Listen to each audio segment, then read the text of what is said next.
Istama bows down to Beijing, as these protesters are saying.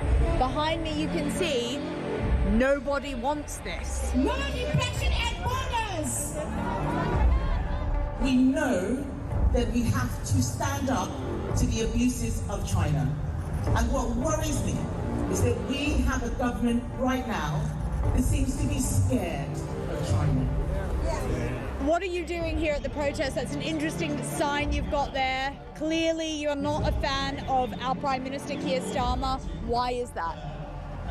He's kowtowing to the Chinese government, right? A dictator regime.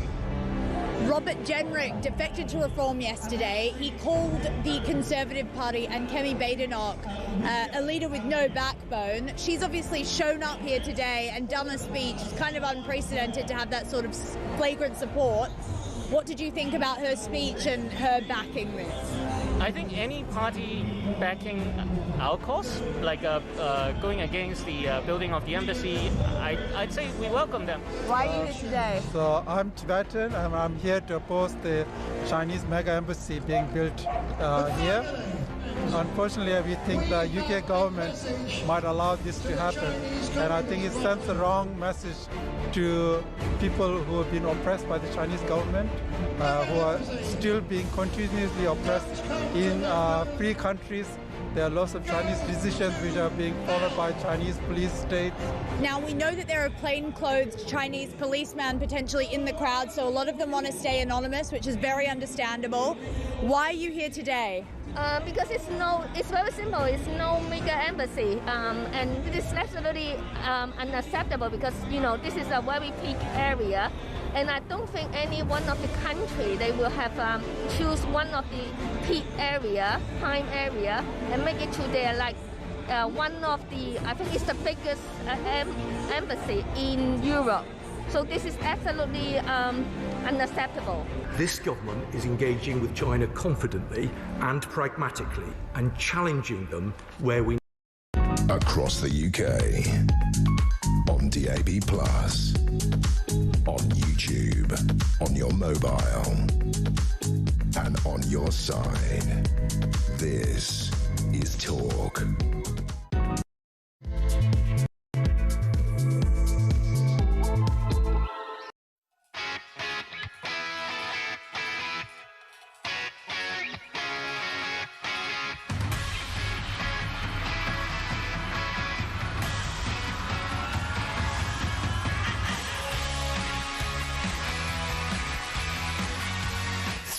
Past 6, top of the morning to you. I'm Mark Dolan. This is Talk Breakfast, and breaking this morning, 27 illegal immigrants smuggled into a small East Sussex town in the dead of night, with a further 500 undocumented males to take over an army training centre, a community in crisis and a local population in uproar, with concerns over safety and the loss of a civic venue.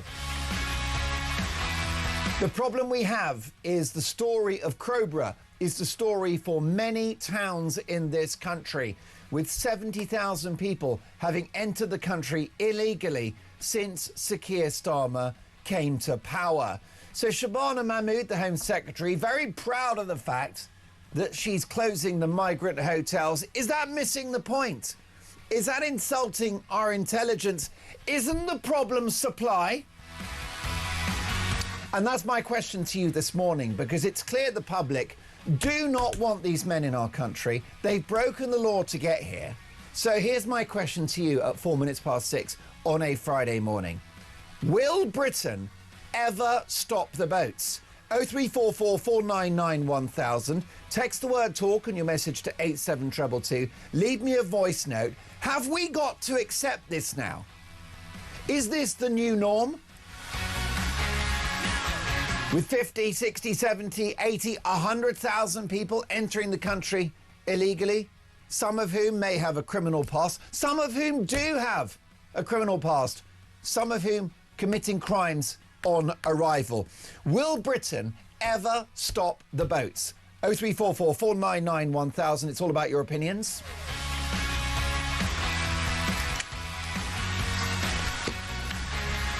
Donald Trump upsets British war veterans, underplaying the role of our troops in Afghanistan. We'll get reaction. And what about his plans for peace in the Middle East? Do they stack up? And was it right for Sir Keir Starmer to snub the leader of the free world by refusing to join his board of peace? Let me know your thoughts.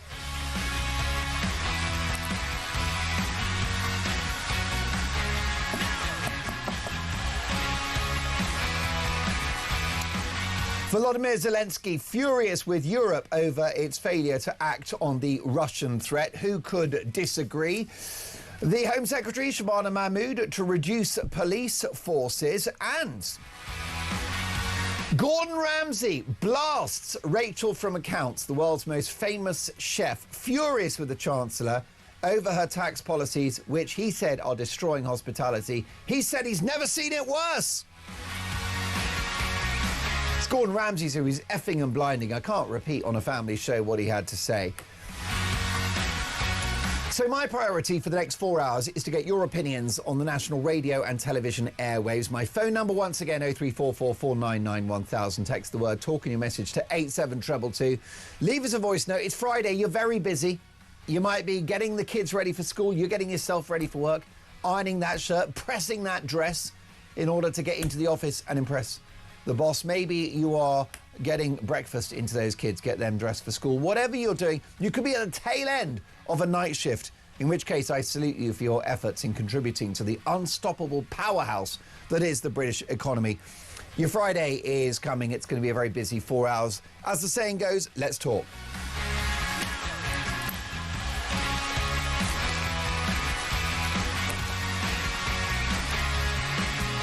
I've got one of the most experienced and respected journalists in the country joining me in the studio in just 5 minutes' time. But let's have a look at today's front pages. The Times newspaper, Britain's newspaper of record, number 10 may water down special needs reform on rebellion fears. Isn't it amazing? We've got a government that acts like it's got no majority. It really feels like a hung parliament. So that is how weak Sir Keir Starmer is, that the mathematics are in his favour in the House of Commons. It used to be called an elected dictatorship. That's how much of a majority he's got, and yet he cannot govern because he's got zero authority. This is a shocking story. Number 10 may dilute plans to overhaul the special education needs system over fears that a backbench rebellion would lead to another government reversal. Bridget Phillipson, the Education Secretary, is said to be considering raising the bar so that education, health and care plans, which are called EHCPs, which set out the support required by children with special needs and are legally binding, are used only for the most severe and complex cases. Now, I don't like Bridget Phillipson. She's the Education Secretary who is dumbing down education. She thinks that kids shouldn't have so many exams. Well, I'm so sorry. The exam is the only mechanism by which you find out what is inside a kid's head. They're tough. They're stressful. Yeah, go figure. Life is tough. Life is stressful. And so that kids should be learning that message. But so she's been dumbing down, get rid of the academies, all of that stuff, removing the authority of schools to decide what they do with their budgets. But I agree with her on this one. She wants to make it harder for families to claim special educational needs, because what you got is, little Johnny, who's a slow reader, suddenly he needs a taxi to school and his own special one-on-one teacher and an assistant and all the rest of it, somebody to wipe his backside for your pleasure. The country's broke. We cannot afford this provision. But now this government is going to have to backtrack on this quite sensible policy that I support because of those incredibly left-wing backbenchers. It's a shocking story. Don't forget, just a few months ago, $5 billion is all they wanted to save on the disability benefits scam, and they were thwarted by those sat behind them on the green benches. Also in the Times, Starmer's allies to bar the return of Andy Burnham. Sir Keir Starmer's allies will try to block Andy Burnham from returning to Westminster and mounting a leadership challenge.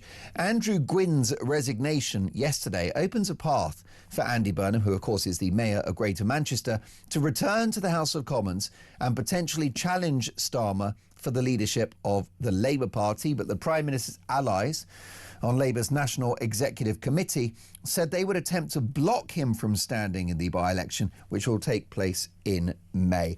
I'll be honest with you, I'm not all that fussed about Andy Burnham. I don't see it This is a guy that is all things to all men. Don't forget, he was the biggest Blairite back in the day, an acolyte of Tony Blair and an absolute protege of the New Labour project. Now he reckons he's left-wing. I don't buy it. The guy's not authentic, and he completely messed up an aborted effort to become the leader of the Labour Party and therefore Prime Minister. At the last Labour conference, he showed political naivety and ineptitude. It was unedifying. It was embarrassing. He actually went back to the Northwest with his tail between his legs after conference. And you're telling me that this guy is the future? Don't forget that he crashed the markets when he hinted that he wanted to become Prime Minister. Why? Well, because anybody that replaces Keir Starmer is going to be more left-wing. What the country actually requires is some very, very undiluted conservatism. We need to reduce taxes to grow the economy and deal with the debt. We need a brutal border policy so we can stop the boats. We need to scrap net zero. Everything that the country needs at this moment in time is a right-wing policy. Now, I'll be fair, I'll be balanced at 11 minutes past 6 in the morning. Perhaps there have been times in our history when we needed a left-wing government. Perhaps after the war with the creation of the National Health Service. There are elements of the public sector that are fantastic. Both of my sons have attended local state schools. They do a great job. I'm not against the state having a big role, but at the moment in our history, we need some tough medicine, and that would be a right-wing set of policies. But we're not getting them, and we're going to shift further to the left if Starmer goes, because that's the only way that you'll get elected by the grassroots membership who are to the left of Che Guevara and those backbenchers, many of whom are Corbynites or so-called soft left, which means still very radically left. The country can't afford socialism. It doesn't work. But a replacement to Starmer will bring it in an undiluted form. So you only become Prime Minister under this Labour government if you can convince people you are left-wing enough. So be afraid, be very afraid. Trump, NATO troops avoided frontline in Afghanistan. President Trump has angered veterans by falsely claiming that European troops stayed off the front lines in Afghanistan despite hundreds from Britain and other allied countries dying in combat. Look, Donald Trump talks a lot of BS, right? He's not very informed. He's an eccentric man. I think he's a narcissist. By the way, show me a politician that isn't. But it's just rhetoric. It's ill-informed. Yes, it's an insult to those who served and who lost their lives, and the families won't be very happy with the president as we speak. But the bottom line is it's a trifling matter. This is Donald Trump, a man that's brokered a peace deal in the Middle East. He's improved the terms by which America trades with the world. He's got much better access to Greenland now, which is strategically very significant in the Arctic. That's an amazing deal. It was the art of the deal. You ask for too much, and then what you get is still way more than they were planning to give. We've seen that in Greenland. He's also closed the southern border in the United States. There's going to be a peace deal in Ukraine. Yes, the rhetoric is ill-informed and insulting, but I judge people by their actions, not their words. And in my view, Donald Trump has provably made the world a safer place. The Daily Telegraph, 4.5 million people to be denied the vote as more polls act. Now, this is a shocking story that I'm delighted to say the executive producer of the show, Christian Mitchell, passed to me in the early hours of this morning. He's pulled an all-nighter today just to make the show that bit better. And he's drinking, do you want to guess what he's drinking this morning? At 13 minutes past 6. Milk! The man is drinking milk. He's caffeine-free. His body's a temple. Well, let me tell you, I've had about 11 cups of tea and I'm ready to go. I'm coming in hot this morning. Two major Tory-controlled councils given permission to delay local elections in May. Labour have announced plans to deny 4.5 million people a vote yesterday, with two of Britain's biggest councils allowed to delay elections. This is a travesty because some of these local authorities may not be eligible for an election until 2028. It means that there are some people living in this country who are going to be stuck with the same council for, wait for it, 7 years. We'll never get rid of them. The messaging of this is extraordinary, and I know that the local authorities are changing and the boundaries, and they're bringing local authorities together and they want to save money, and I'm all for efficiency. That's fine. But even if we have to have an election for an administration that lasts 6 or 12 months, well, that's a long time for them to spend our money and to roll out policies that affect us. And therefore, I'm perfectly happy to have a local election that pertains to an administration that will be in power for a year. I got no problem with that. Right? Democracy is a price worth paying. Starmer aide pushes for Hamas to keep their weapons. Sir Keir Starmer's leading security aide has been lobbying for Hamas, who, unless you are listening to the BBC, I can confirm are a prescribed terror organisation. This guy wants Hamas to keep some of its guns as part of the Gaza peace process. Jonathan Powell, the Prime Minister's national security advisor, believes that the terror group should be permitted to retain AK-47s and other personal weapons in order to break the deadlock in stalled talks on phase 2 of the ceasefire. Let me tell you that Hamas have lost, thanks to the courage and ingenuity of Israel. And therefore, they don't have a leg to stand on. The idea that you broker a peace deal with these thugs who wish death on every Jew on the planet, and you want them to keep the AK-47s, make it make sense. PM's allies plot to block Burnham's return to Westminster. I don't think that Andy Burnham is that impressive. I don't think he's the future for this country. In fact, I think he's old hat. I think he's a busted flush. I think he cuts quite a tired figure, really. I don't like Angela Rayner, but she's got something about her, isn't she? She's got a little spunk, that woman, right? She's feisty. She's got that Boris factor, and she's a headline-making machine. I don't like Angela Rayner, but I can assure you that she would improve the fortunes of this Labour government far more than dusty Andy Burnham or Red Ed Miliband, the eco-lunatic. Daily Mail. Does Andy Burnham have the bottle? Labour was descending into civil war last night as Andy Burnham was offered a route map towards replacing Keir Starmer. By the way, Keir Starmer's aides, his supporters, are going to try to block Burnham. Don't do that. Allow him to humiliate himself by standing in this seat and losing to Reform UK. Right? Let the guy cancel himself, because I actually don't think there are any guarantees that he would win that so-called safe seat. Can you name a safe seat for Labour at the moment? I don't think so.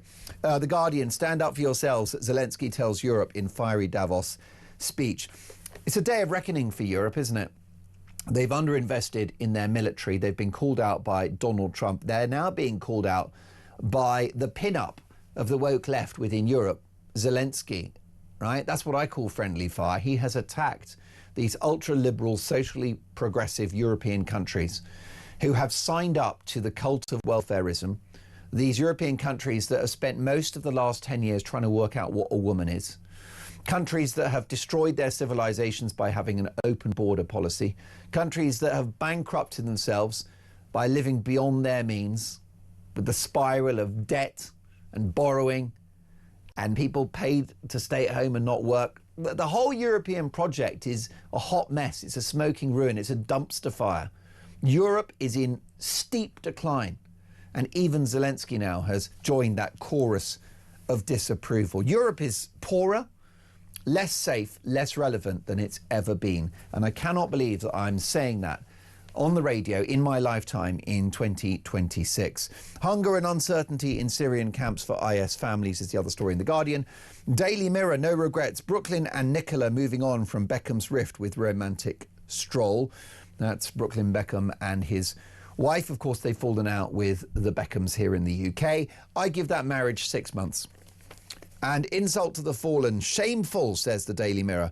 Trump dismisses sacrifice of 405 Brit war heroes. Daily Express. Britain needs better care for cancer patients. And the Sun newspaper. Feud exclusive. Glad we did it. Brooklyn very happy at reaction to his decision to basically cancel his parents.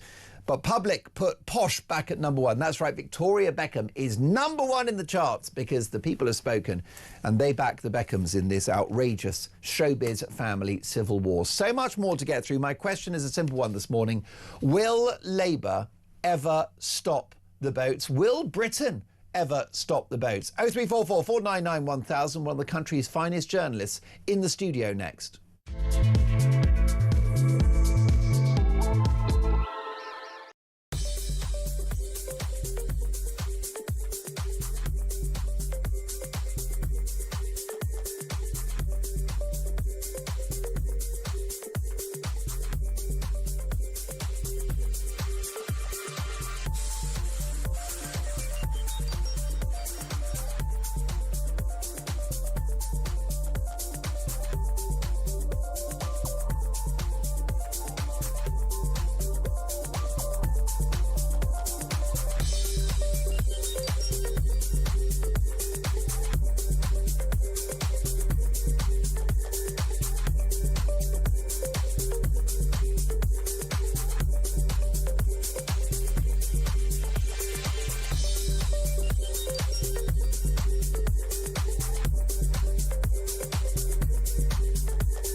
Welcome to the very first Plank of the Week of 2026, a very special show, and that requires a very special panel. Keir Starmer, a man who has achieved the remarkable feat of being both dull and dangerous in equal measure.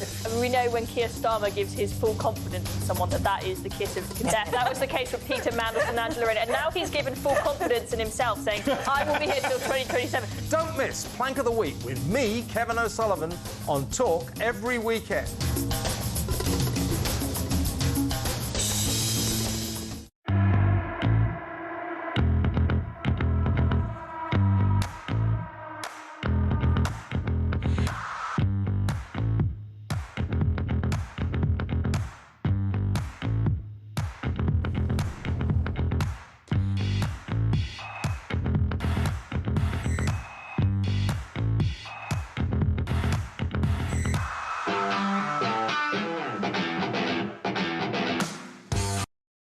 Across the UK, on DAB+, on YouTube, on your mobile, and on your side. This is Talk. Well, listen, folks, so much to get through this morning, but my question is a simple one. Will Britain ever stop the boats? Have we got to get used to this now? Have we got to accept this? Dave has messaged the show. Good morning, Mark. In contrast to what Trump has said about troops not being on the front line, my lad did 2 tours in Afghanistan with the Marines and fought alongside the Americans. All the gear and no idea they were dangerous. This from David. Mark, the other big question of the day, why does it cost these council elections? Why does it cost? Why are they being delayed by 12 months? Why are they not told to get their councils sorted out and give them 4 months, elections in September instead? Jules in London, good morning, Mark. If successive governments are letting individuals with no form of ID into our country and letting them live for free with all the trimmings, you have to say, in my opinion, it's by design, with no intention of ending the invasion. David says, Mark, of course they're not going to stop the boats. It's the only way we have of growing the economy, growing the population. Manufacturing is now done by the Chinese. Oil and gas is imported instead of mined for. We are stuck with growing the population as a consumer-driven society. David in Worcestershire there. Mark in Croydon says, morning, Mark. We don't need to physically stop the boats. We just need to stop the lure to come here. No hotels, no laptops, no days out, no prepaid cards. Remove the rewards and people will simply stay in mainland Europe. Listen, let's get to more of your thoughts in just a moment. With me in the studio, the former executive editor of the Sun newspaper, a Fleet Street legend, Neil Wallace. Good morning, Neil. Good morning, Mark. Will Britain ever stop the boats? I fear that the answer's no. Because of exactly what that gentleman who just texted you said. It's so attractive to come here. So why would they stop? They can stay in camps in France, or they can cross the channel for relatively little money, and we lay out the red carpet. It is nuts. It feels, doesn't it, that the political and media establishment have accepted that illegal immigration is going to be part of life for our viewers and listeners. This is the price you pay for following the rules-based order. Well, and there you have the nub of it, don't you? Our problem is we're civilised. And so we think we have to behave in certain ways. And, you know, you get comfy human rights lawyers like some bloke called Starmer, who I think hangs around number 10 occasionally when he's not travelling abroad. And they think that this is the right way to behave. But the problem is that you, the gentleman who was texting you there, we're paying the bill. And even worse, to be blunt about it, we're seeing the evidence of it on our streets. Yeah. And I know we're going to go on and talk about it later, but you know, when you've got military bases in the middle of the British countryside, near tiny villages, being filled with young men, how are we going to deal with the aftershock of that? It's going to be a disaster, I'm afraid. I don't want to be a doom monger, but it is just both wrong, and it is just a formula that is going to explode in our faces. And this is 600 people. This is not an isolated story. This is not a unique case. 70,000 people have entered the country illegally since Sir Keir Smash the Gang's Starmer won the election. 70,000. So 600 in relation to the wider number doesn't even touch the sides. Yeah. So it's going to be towns all over the country.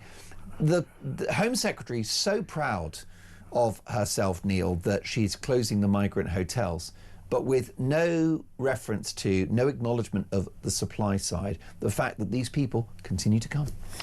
Yeah, and I actually have some time for Shabana Mahmood. Yeah. But there's this almost unbelievable lack of reality. There is this disease in Whitehall that it will go away, it will sort itself out. Nobody believes a word that Starmer says. He hasn't got a clue.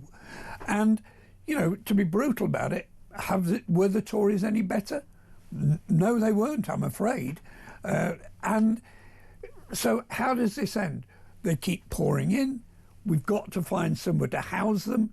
And in one way, at least, the idea that they're not in our city centres may appear to be a help, as it were, but you can't control this problem, not by letting them in and housing them in this way. Well, I think that the public, if I dare to speak on behalf of my viewers and listeners, could live with the current problem, as in the folk that are here now on our shores. It's our problem. You've got the legal quagmire of how to deport. It's a massive headache. And I think my viewers and listeners would accept, OK, you know, we'll sort out those who are here, make a plan, get rid of as many as possible, but I guess we'll have to, because of international law, allow some to stay. I think they could live with that. They could swallow that if they knew that the supply was coming to an end, if they knew that there were no more boats. But the issue you've got is, it's deck chairs on the Titanic, isn't it? To say, oh, we're closing the migrant hotels, but they'll go to a barracks or they'll go to a disused school or some other site, normally near a community. And that's the problem. I'm not as optimistic as you about the way people are seeing this. I think, particularly actually, if you live in cities, right, this is in your face all the time, all the time.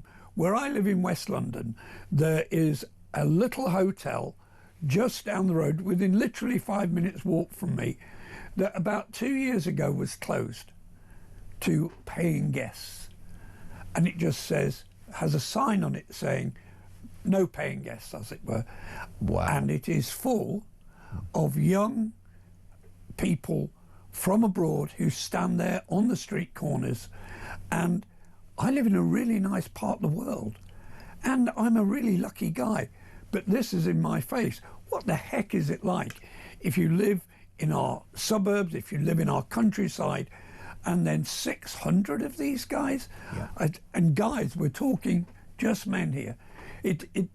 They're not families. It's a complete fallacy that this is, you know, any kind of equality between and the numbers. Women and children fleeing terror. Yeah, Do me a favour. Nobody believes it. What shocks me about it is this level of deceit from politicians, you know, whose claim, you know, we have to look after these poor people, these organisations, all paying themselves good money, of course, who insist that this is anything to do with fleeing from horror and death and so on and so forth. Some, obviously. And of course, we have this terrific tradition going back decades and hundreds of years of protecting the vulnerable. But that's not what's happening here. They're coming here to work on the black economy, and there is no plan to stop it. 27 illegal immigrants ushered into Crowborough in the dead of night, with a further 500 on their way. All morning, we're going to be speaking to concerned locals and indeed local politicians as well. And I'm delighted to say that our excellent reporter, Samara Gill, has also been on the case, speaking to Crowborough residents. Take a listen. And my wife particularly feels very, very unsure now, very exposed, if you like, going down there on her own with 500 undocumented men living right next door.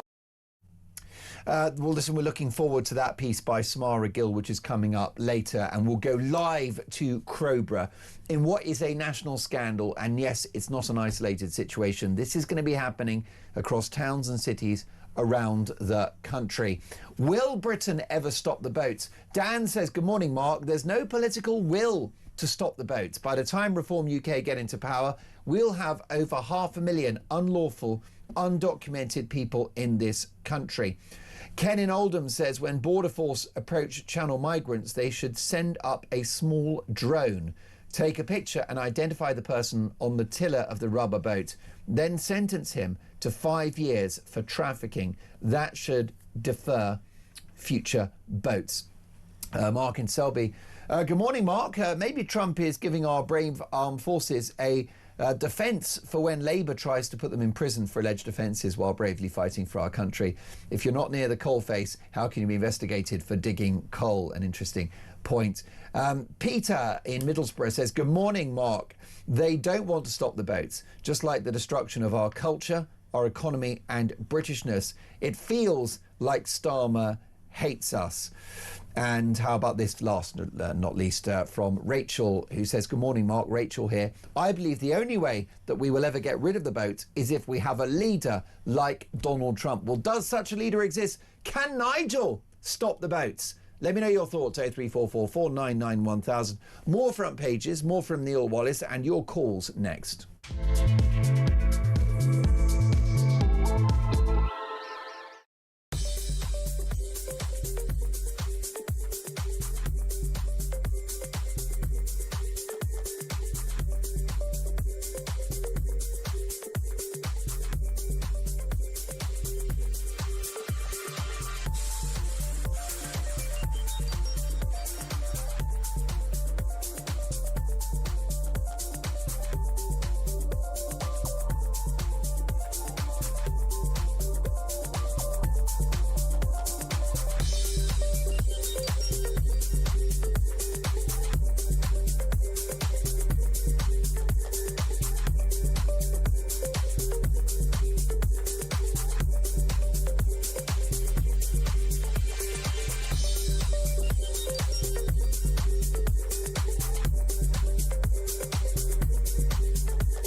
Across the UK, on DAB+,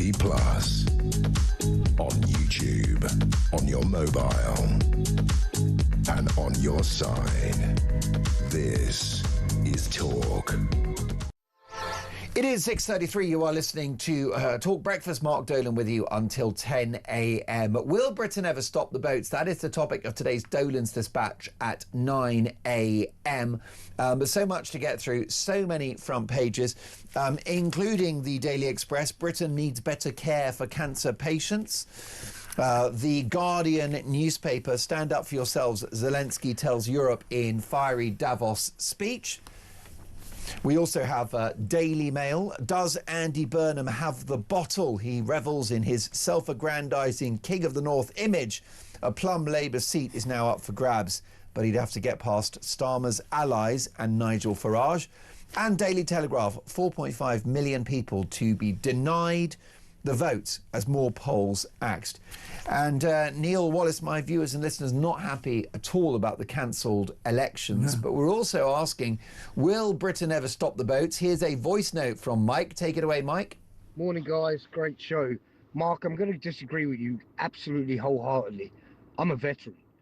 And these people coming in boats, I've been to these countries. I've done 4 wars and 2 civil wars, including Northern Ireland. So I'm one of the lucky guys that might go up into court. But to sit and say that we could live with the people that are already here, let's go back to the facts. These are illegals. They shouldn't even be here. So that kind of complacency is exactly part of the reason why this country is going and has gone the way it has gone. It's the complacency of the people thinking it'll all be all right. Complacency is a brilliant word. Thank you so much for that, Mike. Keep those voice notes coming.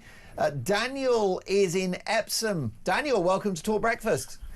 Good morning, Mark. How you doing? I'm very well, and I'm delighted you've called because I've got a simple question this morning. Will Britain ever stop the boats? Not under this current government, and it's because I'll pose you a question, right?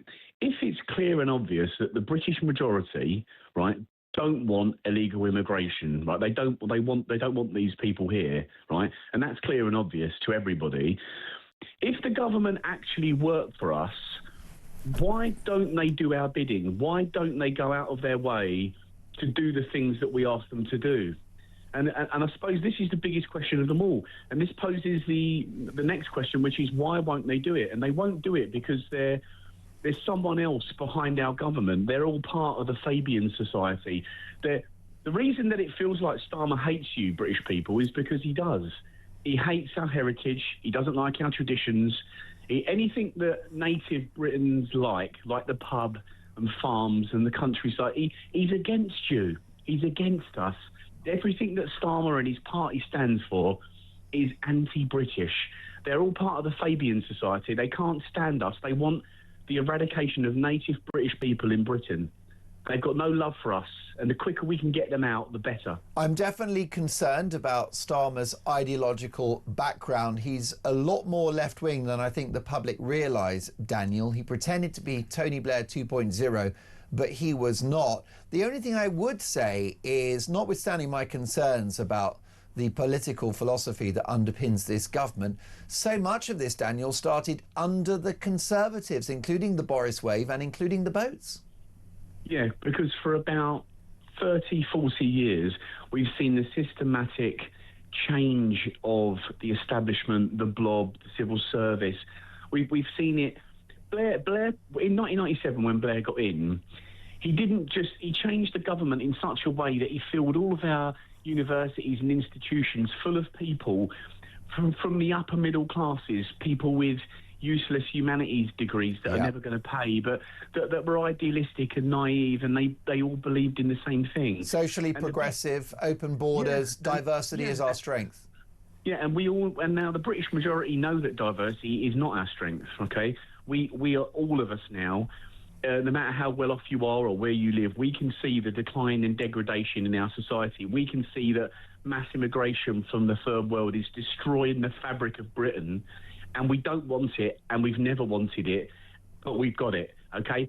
Now, the government work for us, and they should be doing our bidding, but they're not. So we need to mobilise. I've been leafleting for the Reform Party around Epsom and Chessington, and people are really getting... I won't even say what I want to say, Mark, but people are getting very riled up now. And the British majority have had enough. We're all going to vote Reform. And the more and more, things of something drastic. I've even, put it this way, Mark, I've even written to King Charles and Prince William, I've written to Prince William and put something like, if you don't intervene over the immigration problem, your son George will have nothing to reign over. It's a great point. Did you get a response from the King or from the Prince of Wales? Well, I wrote to the King about democracy being denied, and I said to him, this is unconstitutional, and more than anything, it's un-British. You should step in on issues like this because, you know, and I haven't had a reply. And I wrote to Prince William as well, just saying, if you don't intervene about immigration, your son George will have a third world toilet to reign over. And also they'll get rid of them. When they're the majority, they'll get rid of the royal family. They'll get rid of everything that was Britain that we knew and loved. Yeah, so the last few pubs, the last few farms. I mean, stay with us if you can, Daniel, because with me in the studio is the former executive editor of the Sun newspaper, Neil Wallace. And Daniel thinks that this government won't stop the boats, but Reform might. What do you say to that? I certainly hope they will, but I think that he touches on a really significant problem here. There is in this country, particularly in the civil service, the biggest growing part of Britain. They can't resist stuffing more of these people into the public paid jobs, but there is a culture there. And it's a completely different culture from this gentleman, from the world I live in. I spend a lot of time out of London, and what this guy is saying is what so many people think. They feel as though if you are white British, particularly white British, but not just white British, they feel that they are almost unwanted. Yeah. And that they certainly don't come into the calculation. And that is continued by a civil service and, as he rightly said, a sort of metropolitan-based middle class who think they know better. And that what they know better is that they're right and you don't matter. And they don't live near migrant hotels. They won't be in a town with an army training camp which is besieged with 600 illegals. Daniel, is there, though, a danger that no government can stop the boats, given the nature of international law and how incredibly compromised our constitution is now in relation to our sovereignty, in relation to our ability to deport people and stop the boats? Well, I just think you need to. What we need reform to come in and be exceptionally bold and brave, and do a lot of things that the current status quo will not do. We need to. I think we need to reform the entire civil service and Whitehall, and we need to stop brainwashing children. I think we also need to leave the ECHR immediately.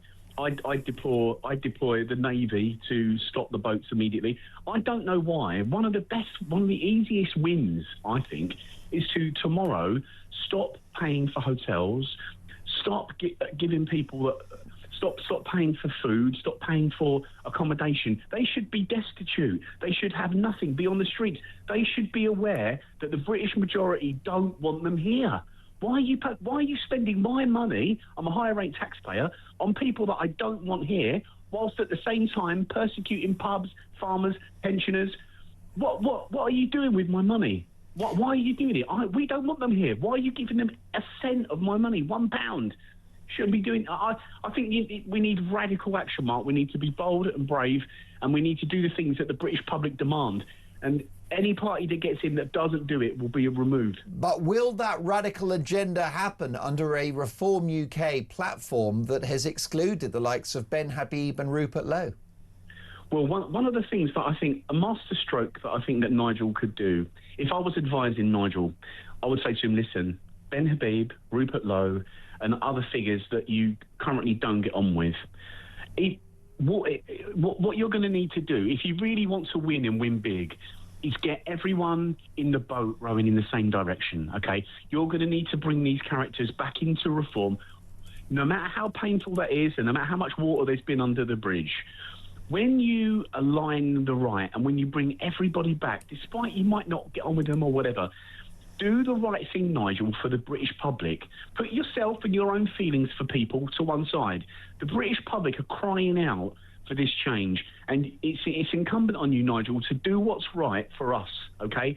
Irrespective of how you feel about Rupert or Ben or what's been said with Zia and stuff like that, you need to do the right thing for us, Nigel, because we're desperate now. This country's going down the Swanee.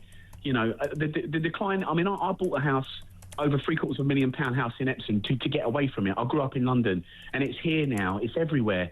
And we need your help, Nigel. We need you to come in and be bold and do the right thing for the British people. Daniel, thank you. A brilliant call. Do call me again soon. 0344 499 1000. Dave says, good morning, Mark. Labour and the Tories will never stop the boats. Reform will only stop the boats if they have a will to do so. Australia showed it can be done, and very quickly. You're absolutely right. Of course, that was Operation Sovereign Borders, which was an absolute triumph in 2013. Roger in Hounslow. Hi, Mark. I was at a community centre in West London yesterday, and some charitable people had set up a trestle table of food. A couple of non-English speaking guys, possibly migrants, walked in and emptied all the food into 2 massive suitcases, then walked out, leaving nothing for anyone else. Vicky in Bournemouth. No, Mark, says Vicky. We cannot live with who is already here. They will never be able to pay for themselves. Even maybe with a little job, we'll still have to top up their money, and there is the pension. Deport all of those that came from the Boris wave onwards. They're not refugees, and therefore not our responsibility. It's not our job to provide for them like a dependent. No, says Vicky. How about this from an unnamed texter? Dolan. You do not speak for me. I want all of those people kicked out of the country, all of the legals on benefits as well. Bob says the boats are not accidentally coming. Migrants have replaced everyone at the company that I work for. Margaret in Yorkshire. Good morning, Mark. The migrants coming here are not fleeing war. Most of them are probably fleeing other countries because they're wanted for their criminal activities. Well, the important point, Margaret, is they're coming from France, which last time I checked was not at war and is therefore a safe country. The bottom line is it should be very clear that when you come to this country, if you break in, if you come illegally, you will never receive the ability to stay. You'll never receive citizenship. So much more to come. Will Britain ever stop the boats? 0344 499 1000. Would Andy Burnham be a better Prime Minister? That's next.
Across the UK, on DAB+, on YouTube, on your mobile, and on your side. This is Talk. OK, let's get a voice note. Now, listen, this is very interesting, isn't it? And this is in regard to Andy Burnham, the Mayor of Greater Manchester. Telegraph, PM's allies plot to block Burnham's return to Westminster. I think he's an underwhelming politician. He was a Blairite. He's pretending to be a big lefty now. And I think that he completely fluffed his lines at Labour conference in the autumn of last year. But here's a voice note from Sean. Take it away, Sean. Morning, Mark. Sean from Grimsby. All this stuff about Andy Burnham, you know, the king of the north. Well, I'm from the north and he ain't my king, mate, right? It's just another wet. But, however, you know, if regardless of what the Prime Minister does here, he's toast, right? If Burnham stands and wins, Starmer's toast. If Burnham stands and Reform win, Starmer's toast. If the Labour Party don't let Burnham stand, Starmer's toast. So either way, Starmer's toast. And for once, it's good just to be looking in because I ain't going to vote for any of them anyway. So, yeah, great show, mate. Keep it up. Sean, thank you. The show is nothing without you. Thank you very much for your calls, your voice notes, your messages, and for your company this morning at coming up to 10 minutes to 7 in the morning. Well, what do you make of this now? This is Starmer, by the way, who doesn't strike me as a big fan of democracy, having cancelled elections for 4.5 million people, Neil. You've also got efforts by his allies in Number 10 to block Andy Burnham for running in this by-election. What do you make of it all? I think it's absolutely fascinating. It's really more of a story about why is Starmer so useless, that the people out there do not believe in him, and they're casting around. His own troops don't believe in him, which is why they feel able to revolt inside. They are revolting, many of them, of course, but to revolt inside Parliament and throw out perfectly sensible, long overdue things such as reform of welfare. He has no personality, he has no real power within the party because he lied to get his way in. As you rightly said, he's gone from being Jeremy Corbyn to Tony Blair, and now bouncing around with no hinterland. He doesn't, this is a man who doesn't believe in anything other than being in power. Power is the point for him. He's the ultimate cynic, I think. And what you've got to remember about Andy Burnham, I've known Andy Burnham for many years. I've known about him for many years. One of the things people are forgetting, for instance, he was a health minister when there was a whole series of appalling disasters within hospitals and terrible cost of lives, because he couldn't run the health service. He was a disaster. He's done well in Manchester. He is a Mancunian. Well, actually, he's a Liverpudlian, but we can forgive that. But he is somebody who has seen a niche and taken it. He has now put on left-wing clothes. Just like Starmer, he was a pure Blairite. He has now gone the other way to try to get back in. I think he will make an effort to do this, but I'm damn sure that Starmer and his Morgan McSweeney will fight like hell to bar him, and they can use the rules they brought in when Starmer was elected to lead the Labour Party to block him. They have two avenues. They can simply stop him resigning effectively as mayor, and they can actually stop him standing in that by-election. Is he really such a potent political force that Number 10 need to use this capital to block him? Yes, because the reason he's a political force is that you can't have a vacuum, and Starmer is a political vacuum. Right. So there is this big hole there that is waiting to be filled, and they're a pretty unimpressive bunch, that Labour cabinet. Because he's not been part of it, he's clean. He's got clean hands, and he can come in, and there is a left-wing side to the party that feels that Jeremy Corbyn should never have been cast aside, and he's simply, I'm over here, and he's quite an affable. He hasn't got that blanket of left-wing Starmerite sort of mediocrity about him. Most definitely. He's clearly a good communicator. The issue we also have is the possibility that if Starmer is replaced, whoever replaces him will be more left-wing, because they'll have to be to get elected. And surely that's the opposite of what the country needs now. There is no feel whatsoever out there in the country is that anybody wants is to lurch further to the left. Look how unpopular welfare is. I read the other day that welfare has they've had a pay rise of something like 4%, just by being there on benefits, and the number of people on welfare is rising.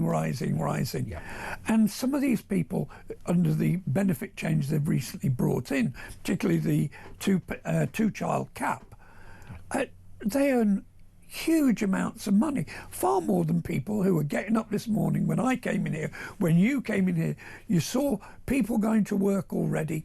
And why don't they just go on benefits? It's richer. It definitely makes you wonder why people bother, doesn't it? Andy Burnham, would he be a better Prime Minister? Let's take a listen to his remarks about his aspirations politically. MPs were in touch with me, but let me also give an honest explanation of what I said to those MPs. It's not up to me. It's not my decision. That's a matter for you, for the party in Parliament. And also I said to them, and it's got to be about more than a personality contest. You know, the Tories were just constantly going through this at the latter end of the time that they were in government. It's got to be about a plan, a proper plan for the country, and a proper plan to beat reform. Kieran says, good morning, Mark. Daniel, your caller, what a guy. I agree with everything he said. He should be an MP. Tim says, Mark, processing of illegal immigrants needs to be done on Ascension Island. 3 meals a day and nothing else. That will stop them. David in Yorkshire, well said, Daniel. We need people like him running this country. Jeff says, good morning, Mark. We don't legally have to accept any boats as they're coming from a safe country, and this is under international law. So why are we accepting these boats when we don't have to? There's something going on that we're not being told. Chris in Northumberland, good morning, Mark. Neil and Daniel are correct about the culture in our institutions. I work in the NHS and I love my job and I think I do it well, but my colleagues and I are subjected to training sessions telling us about our white privilege among lots of other ideologies that have nothing to do with healthcare. God forbid that I express a right of centre view. There would be counselling sessions and safe spaces thrown up to counter me within seconds. This is the issue that any future government has, including one led by Nigel Farage, Neil, which is that the country needs an economic revolution which involves shrinking the state and getting that welfare bill under control. That'll be painful. It also needs a political revolution so we can have democracy back in our public institutions. It's going to need a cultural revolution too, to strip out wokery from the public sector, and that's a big job. You're absolutely right there. Our public institutions are infested with, as you call it, wokery. The idea that they live in a certain way.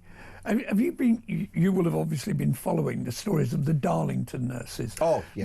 This Heroes. poor lady who was suspended and has just been allowed back to the job she lives. Yeah. The woman in Scotland, and you know, all of this is an attitude that is simply not reflected amongst the general public. The problem is it has been welded into the public system, into the NHS, into all our institutions, and you see it infesting throughout the civil service. So Britain is institutionally left-wing. This ideology is rooted within our public sector. No, Britain is not, but our public services are. And they protect it and they fight for it. They teach it in the classroom and at universities. Exactly. And it's as that poor lady was just talking about. She works in the NHS, I think it was. But what she talks about, the idea that they have to have lessons about diversity and trans rights and this right, that right. And white privilege, yeah, brilliant. And white privilege, the idea of white privilege. You know, we had that guy on from, was it Scunthorpe or Grimsby or somewhere like that, part of my old homeland. And, you know, in places like that, you know, they're the last people that the civil service, that the Whitehall establishment give a damn about. Yes. They don't and many of those are the people who have so-called white privilege who are living in grinding poverty. Yeah. With the worst outcomes in terms of going to university of poor white boys, for example, not mentioned by the woke progressive left. In all of your time in journalism, having run several major newspaper brands, can you remember a time when this country faced more significant challenges than now? I certainly can't. Not only that, it seems to me that there has been a very significant acceleration into this issue, which is there is a class, and I think you can define them as a class, who are now running this country that really don't care about the people who were here, who are here, and do not appear to matter to them at all. They're a sort of university-based metropolitan elite that simply look after themselves. They don't care about the man from Scunthorpe. Absolutely devastating and a damning verdict from Neil Wallace, former executive editor of the Sun newspaper, who remains with me for the next hour. So much to get through. Donald Trump insults war veterans, your reaction, and will Britain ever stop the boats? Have we got to accept this now? Have we got to get used to this? 0344 499 1000. More front pages coming.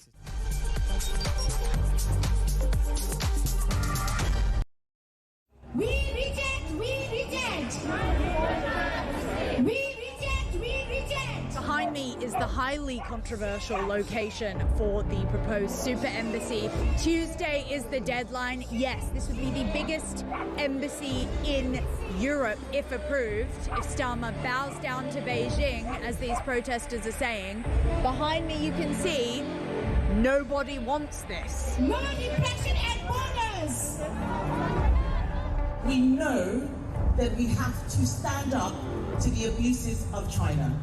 And what worries me is that we have a government right now that seems to be scared of China.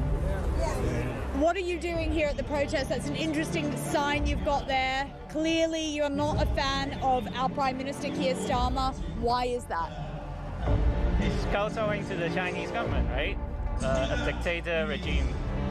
Robert Jenrick defected to Reform yesterday. He called the Conservative Party and Kemi Badenoch a leader with no backbone. She's obviously shown up here today and done a speech. It's kind of unprecedented to have that sort of flagrant support. What did you think about her speech and her backing this? I think any party backing our cause, like going against the building of the embassy, I'd say we welcome them. Why are you here today? So I'm Tibetan and I'm here to oppose the Chinese mega embassy being built here. Unfortunately, we think the UK government might allow this to happen, and I think it sends the wrong message to people who have been oppressed by the Chinese government, who are still being continuously oppressed in free countries. There are lots of Chinese decisions which are being followed by Chinese police states.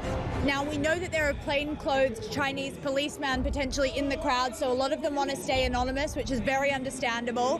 Why are you here today? Because it's very simple. It's no mega embassy, and this is absolutely unacceptable because this is a very peak area, and I don't think any one of the country they will have choose one of the peak area, prime area, and make it to their one of the I think it's the biggest embassy in Europe. So this is absolutely unacceptable. This government is engaging with China confidently and pragmatically and challenging them where we need to. Because for our security, our economy and our climate, China matters. Everyone across the UK, on DAB+, on YouTube, on your mobile, and on your side. This is Talk.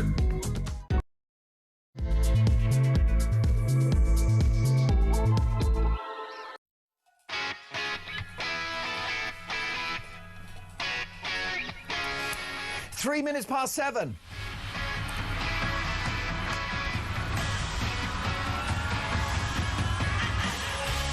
I'm Mark Dolan. This is Talk Breakfast, and breaking this morning, 27 illegal immigrants smuggled into a small East Sussex town in the dead of night, with a further 500 undocumented males to take over an army training centre. A community in crisis and a local population in uproar with concerns over safety and the loss of a civic venue.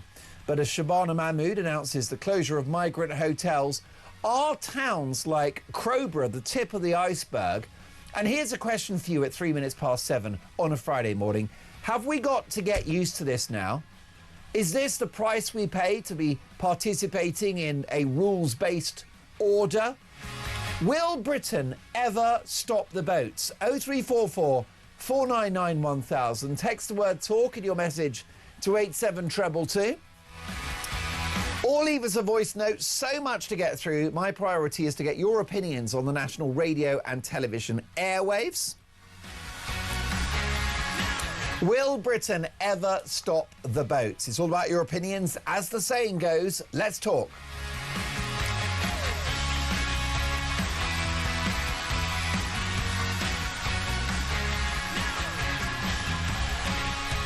Now, Lisa has messaged the show and says, good morning, Mark. There's no point wanging on about a small amount of illegal boats.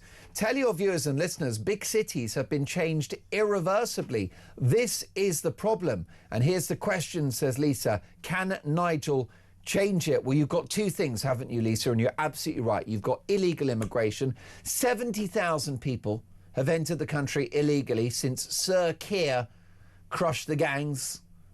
Starmer got into power, but you've also got the legal net figures as well, the so-called Boris wave.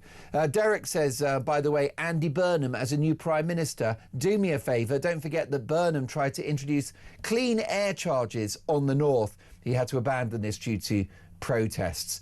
Listen, let's get more of your thoughts on this. By the way, will Britain ever stop the boats? Here's a voice note from Ben. Morning, Mark. Ben from Birmingham.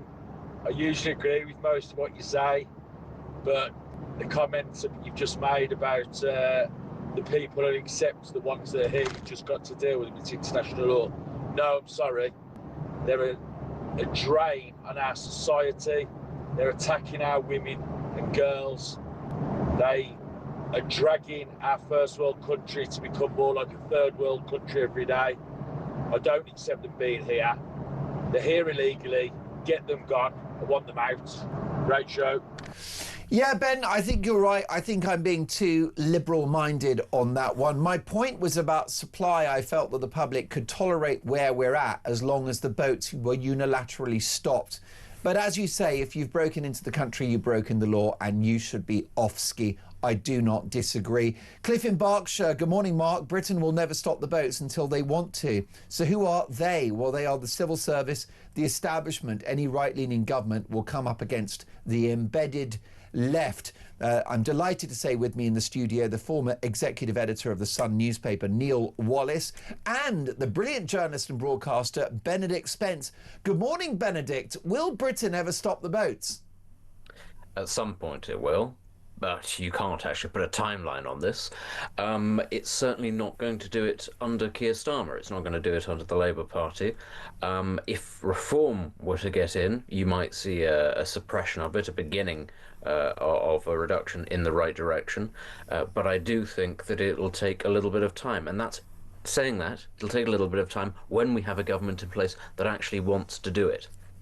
This is the issue, Neil Wallace. The political will is not there from this administration to stop the boats. It's not just Starmer's government, which is weak-kneed enough and is a huge part of the problem, but it's the civil service. That system, our immigration system, the immigration appeal system, is a huge part of the problem. It's an industry, isn't it? It's an absolute industry. One thing that I think Nigel Farage has talked about, has had the courage to talk about, is we have to get out of the ECHR. If you take away that bedrock on which they have built this very lucrative business, very damaging system for this country, then at least you've got a way to be able to say, out you go, without anything like as much delay or fuss or excuse. You have to be, as Benedict was saying, you have to be radical about it and have the guts to do it, frankly. And the current system, unless there is a fairly brutal, hard-faced change, is embedded and wants to protect it. It has to go. It has to change. I think the establishment of this country will move hell and high water to make sure that this problem continues, Benedict. You might have a government like Reform UK with the political will, but not a blob that feels the same way. Well, that's certainly true. I think, though, that the problem is, if we decide to talk about leaving the ECHR as the solution to the problem, yes, long-term leaving the ECHR is desirable. But if you would simply rip it up for that purpose, then you run into all sorts of problems with other issues. For instance, with the situation in Northern Ireland and the Good Friday Agreement, to which the ECHR is actually essential. And I often worry that getting out of the ECHR is something of a trap, a very sort of classic liberal order trap, which is to say, okay, vote for this thing, and then you'll get what you want, which is our ability as the liberal establishment, as the civil service, as also the European Union and other parties to this, including the United States, would get to slow the whole thing down. This is something that people forget, that as a party to the Good Friday Agreement, if we were to rip up the ECHR, our membership of it, the United States would actually get a say in that and would have to start negotiating with that government.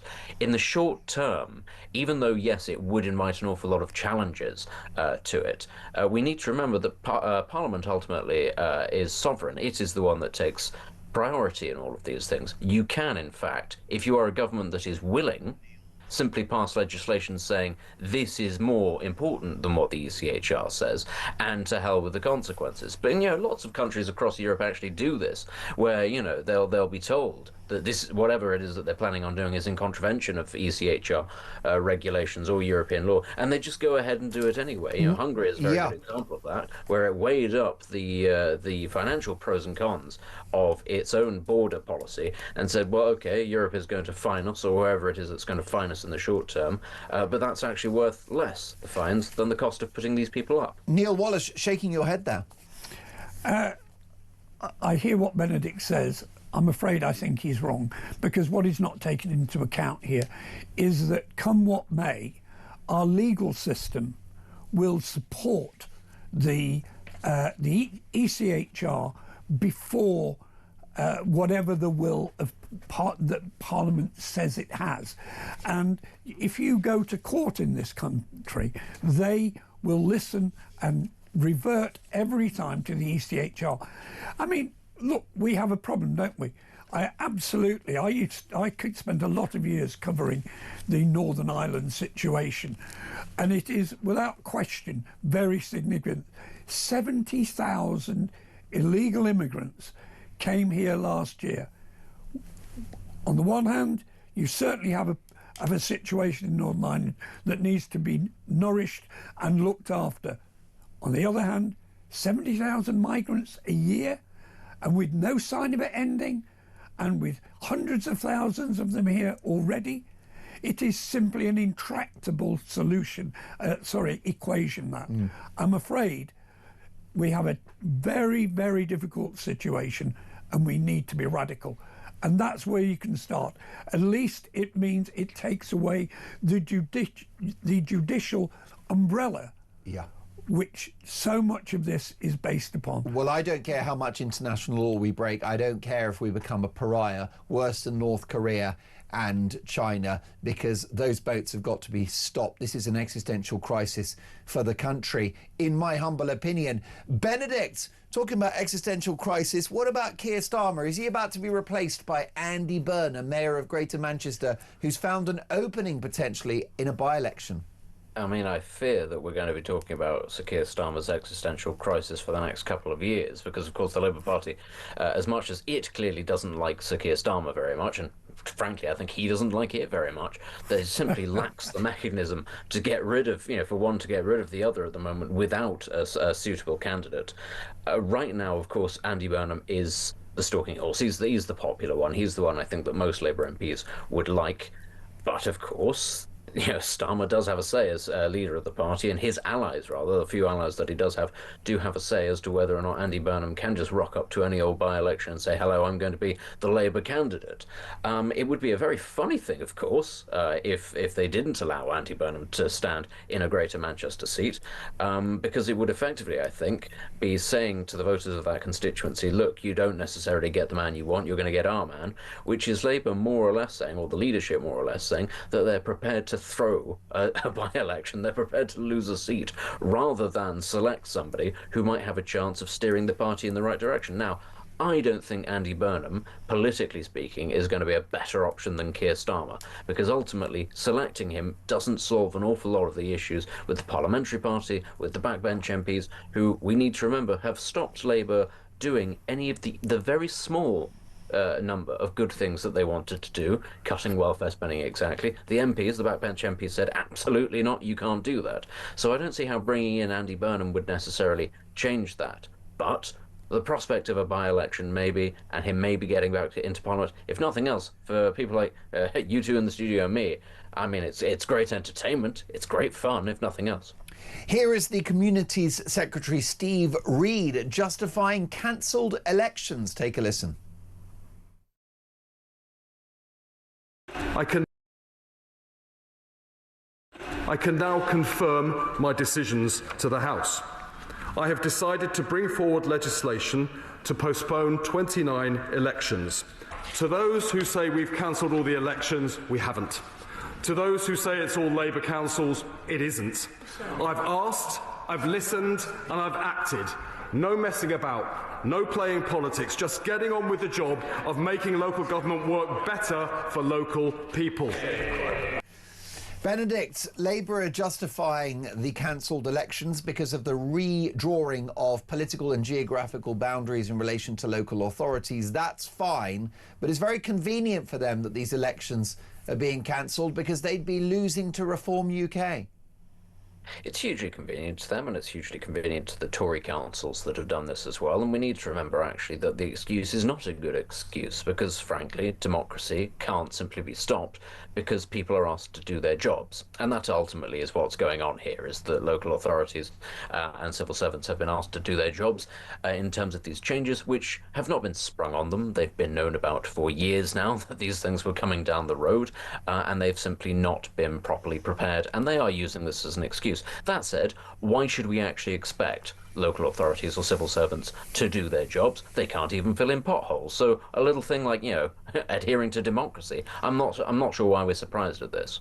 No, I mean, Neil, my viewers and listeners are furious about this. Many of them will be affected. 4.5 million people denied the vote. There are some local authorities where you've been governed by a political establishment that's been in power for 7 years with no feedback from voters. Well, that's absolutely right, because your man there in Parliament, did you notice the guy giggling behind him as he was making this? They're laughing at us, aren't they? Really important ruling he's giving out here. Yeah. But this, when they postpone these, there will be no election in those places till at least 2028. Probably 2029. As you say, there's some places, I think it will end up that you will be completely disenfranchised for something like 7 or 8 years. Now, funnily enough, I'm old enough to remember there have been other previous local government reorganisations. People weren't deprived of their democratic rights for 7 or 8 years then. This, to me, seems to be just either an excuse to defer a judgment on this Labour government, or an excuse to defend complete incompetence. As Benedict says, what are these people sitting there for? What are they paid for in local government who are supposed to organise this? This is no surprise. This has been on the cards for years. So how come all of a sudden, and extremely conveniently, they're going to postpone these elections? It is outrageous. My thanks to the formidable former executive editor of the Sun newspaper, Neil Wallace. Neil, you've gone down a storm today. Keith says, Mark, you need to get Neil on more often. I'm enjoying everything he says. Also jealous of his wonderful barnet. Well, it's a wig. Which I think, far from it. It's luxuriant, let me tell you. Listen, we'll see you very soon, Neil. Thank you so much for joining us. And the equally formidable Benedict Spence. Benedict, thank you for your wise words on the big political issues of the day. We'll catch up with Benedict soon. Will Britain ever stop the boats? Next up, we're going to go to a councillor who has skin in the game when it comes to Crowborough in East Sussex, where they've ushered in 27 illegal immigrants in the dead of night. That is next. This is Talk Breakfast.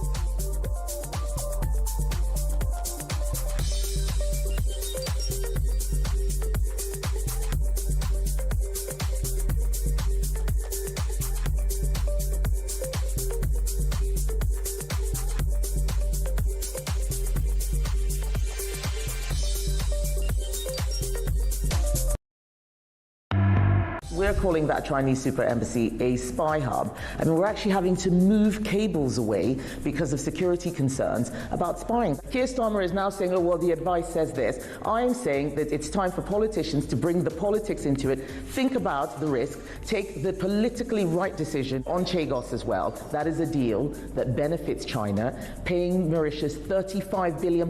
That's money that should go into real defence to keep to keep territory we already own, but surrender the sovereignty of it. That's completely wrong.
Across the UK, on DAB+, on YouTube, on your mobile, and on your side.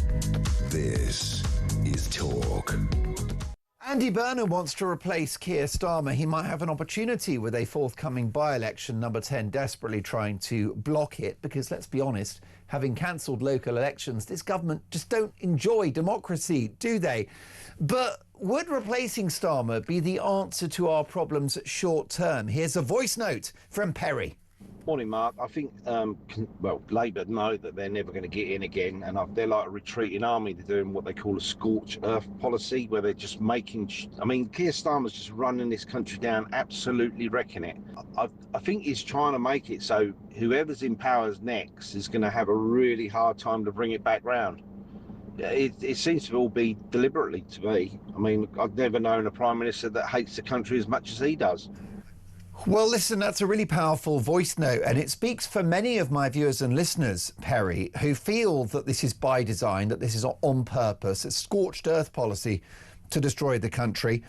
You would think, wouldn't you, it feels deliberate, given the fact that it's so easy to have a unilateral approach to stop those boats by breaking international law, tearing up the ECHR, deploying the Navy. I'm pretty sure that Nigel Farage will do that if he becomes Prime Minister, but he will face plenty of resistance along the way.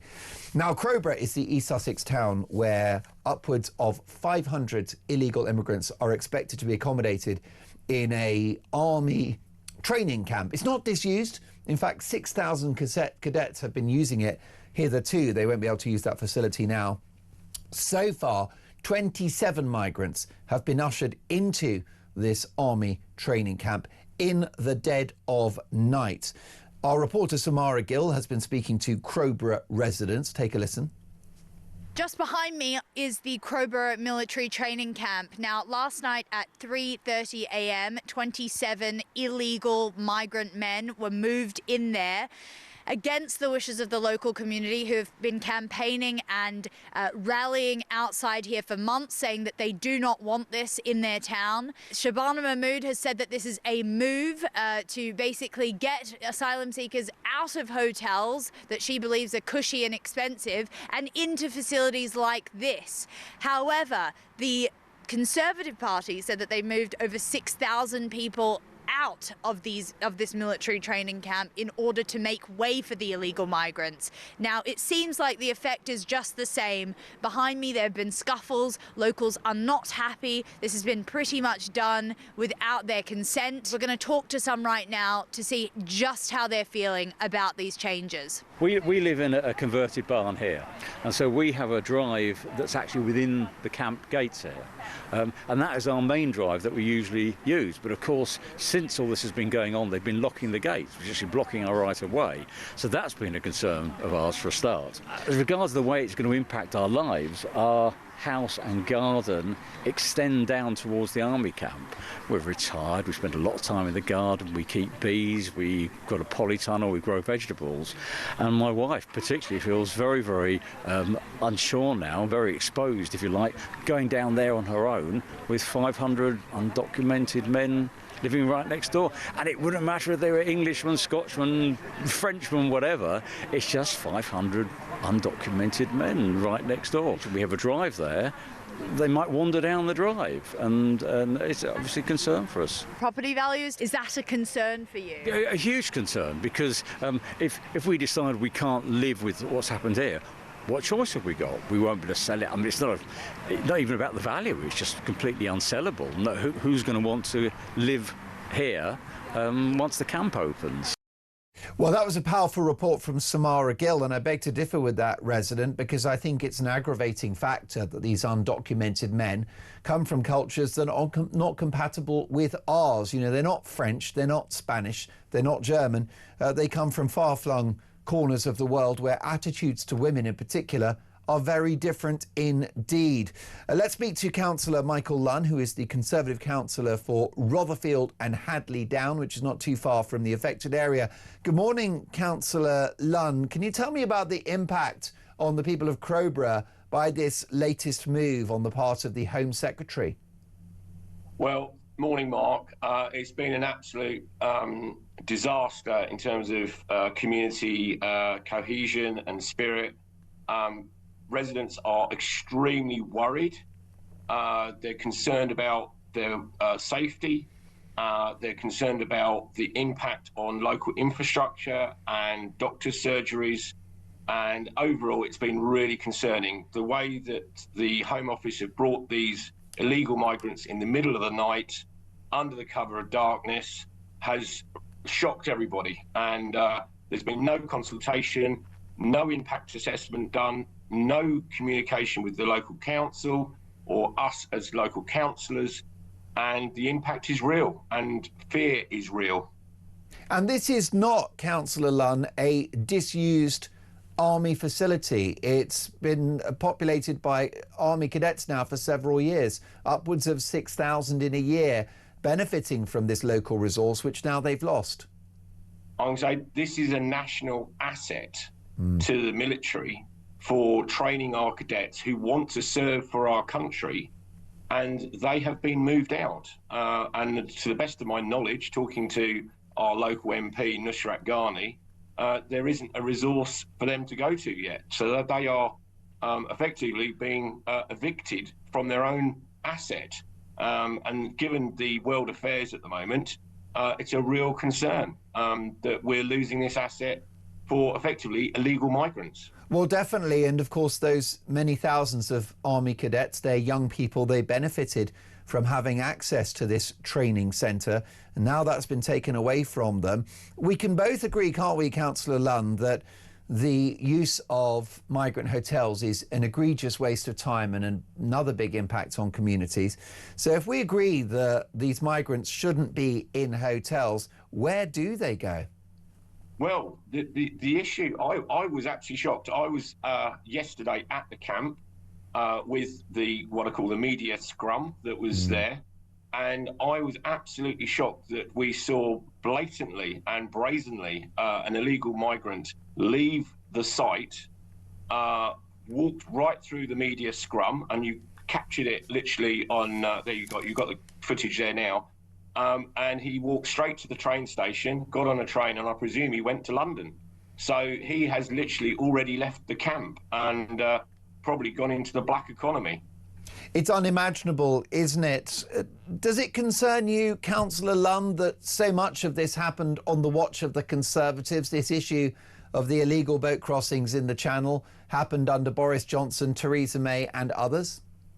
It does. As a local councillor, I think as a lot of local councillors, we're all concerned about what was happening under the previous administration.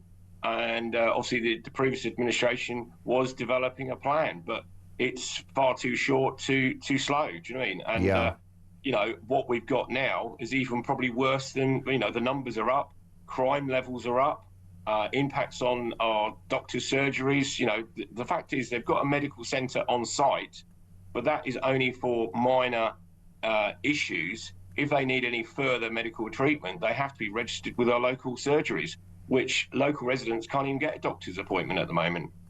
And Councillor Lunn, with 70,000 people having entered the country illegally since Sir Keir Starmer became Prime Minister, this issue is not a localised one. It's not exclusive to East Sussex.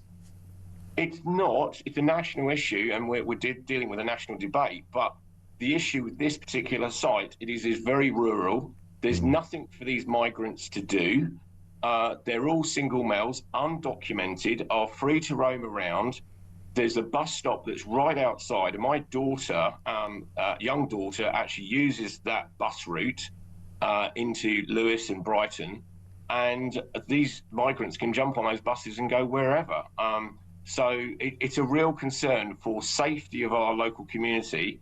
There's been no impact assessment presented to us as local councillors, and the campaign will continue. You've seen for 11 weeks in a row, residents have been turning out in their thousands campaigning about this site, and it's not the solution. Is it racist to be concerned about the proliferation of undocumented men in communities like Crowborough? I don't think anyone's being racist. I think you know, if the individuals were actually verified in terms of their identity and their process for the asylum process was being properly done, but that is not the case. These are undocumented males. We don't know who they are. We can't check their criminal record. Do they have terror links? Do they have a history of crimes against women? Got no idea. Yeah, most definitely. How do you see this playing out, Councillor Lunn? Do you think that this will be a temporary measure accommodating these men in Crowborough, or are they here to stay? Well, I think the Home Office have indicated to us as a council they're only using it for a temporary measure for 12 months. Given the amount of investment, and they've spent potentially up to millions in this site over the last few months, I suspect they're looking at least a minimum of 5 years, which is completely inappropriate for our local community. And it will have a massive impact long-term on our local economy, on our local businesses, shops, etc. It is a significant impact. Notwithstanding, Councillor, the number of people that are already here illegally, which is a massive financial and safeguarding headache, not just that, is it? It's the supply which continues. The elephant in the room, Councillor, is the boats keep on coming. Absolutely, I'm saying and you've seen some of the footage. I've seen it on your programme. Do you mean the footage of what's going on with boats being returned back to France? You know, this is ridiculous. Absolutely ridiculous situation we find ourselves in. We're sending the boats back with a receipt, like it's John Lewis or something. Absolutely crazy. And I don't know why the government are not dealing with it and addressing this issue.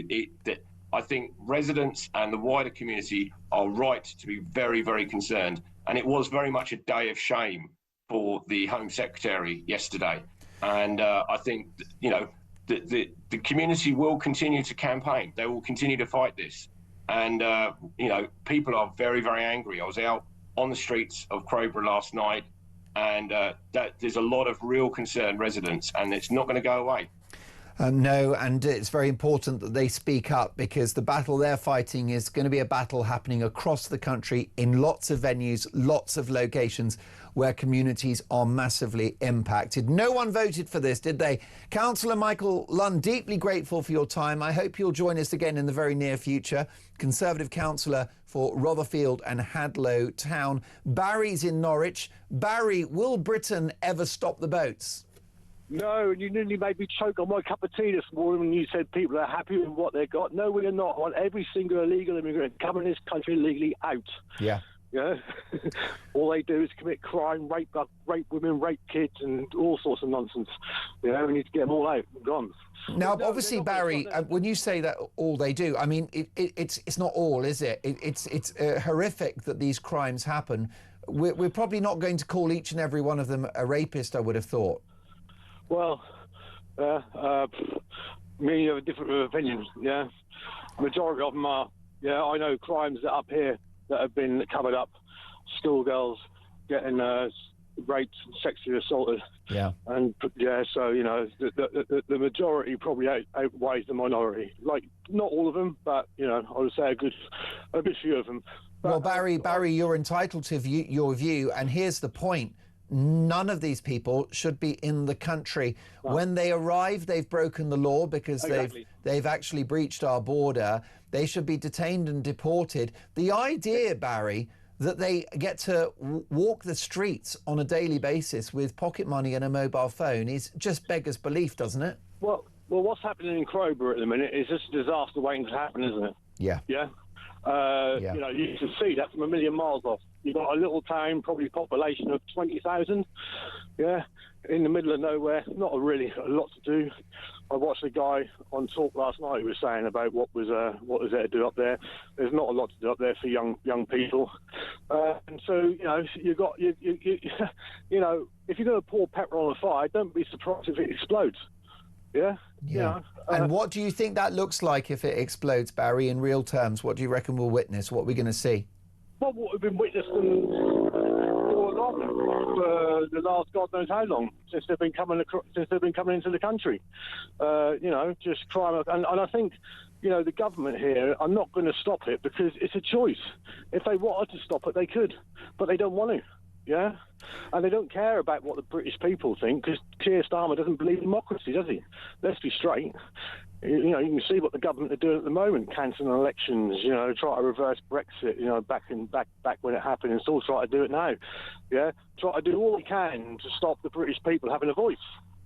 Yeah? Barry, I totally hear what you're saying. Briefly, if you can, my suggestion earlier was that if you actually ended the supply, if the boats reached zero, right, illegal crossings reached zero on a daily basis, then I think the public could just think, right, we're going to pick up the pieces now and fix the country, and there would be a degree of patience. My suggestion earlier is that because the boats keep on coming, then the public are just not engaged at all and they're angry.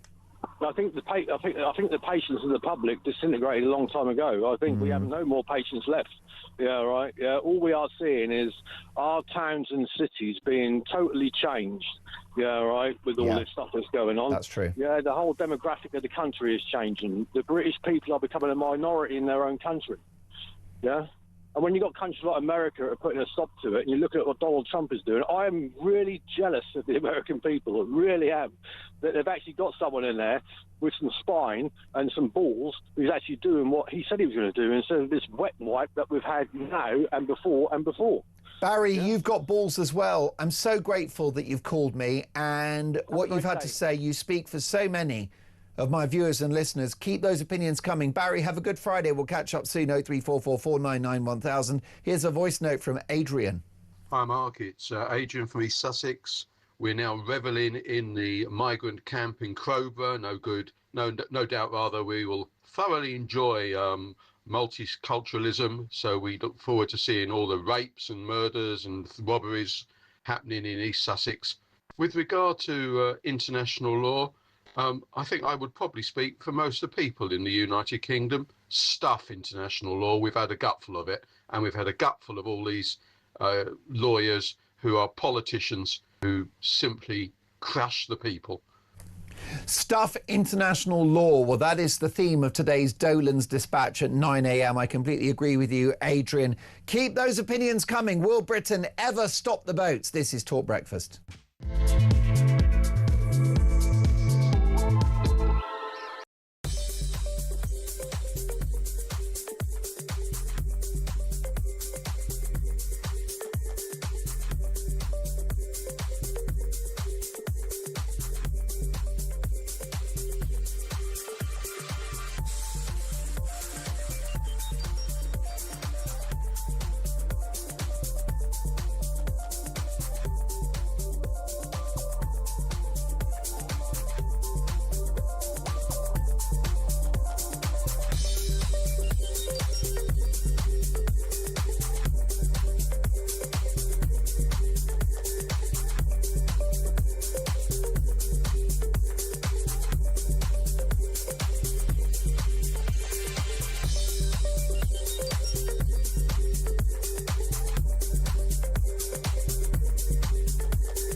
across the UK.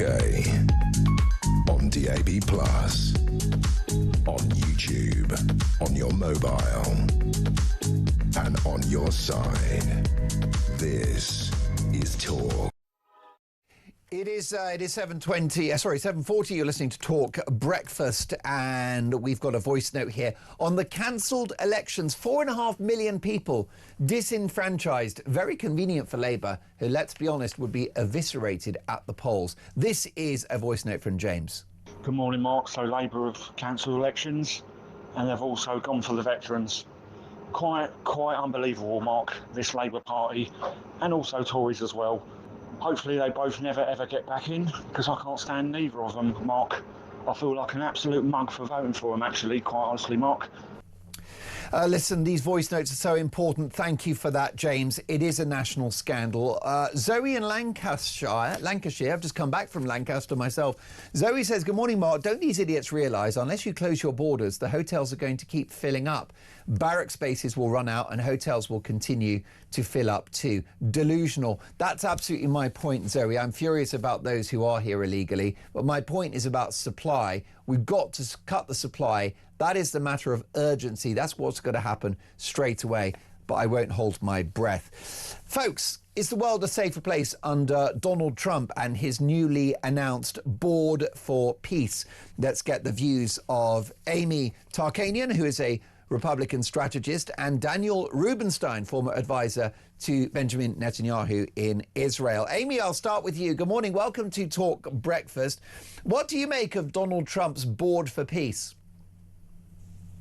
Well, he definitely has already led the way of saying, if no one else is going to do it, I'm going to do it. And I think this is one of those scenarios. And whether if there are many accomplishments or just one thing that's accomplished by forming this board, I think that's just enough right there, speaking volume, saying enough is enough. You guys are behaving more like a social club rather than following through with all of your supposed promises. And I think that's why he's doing this.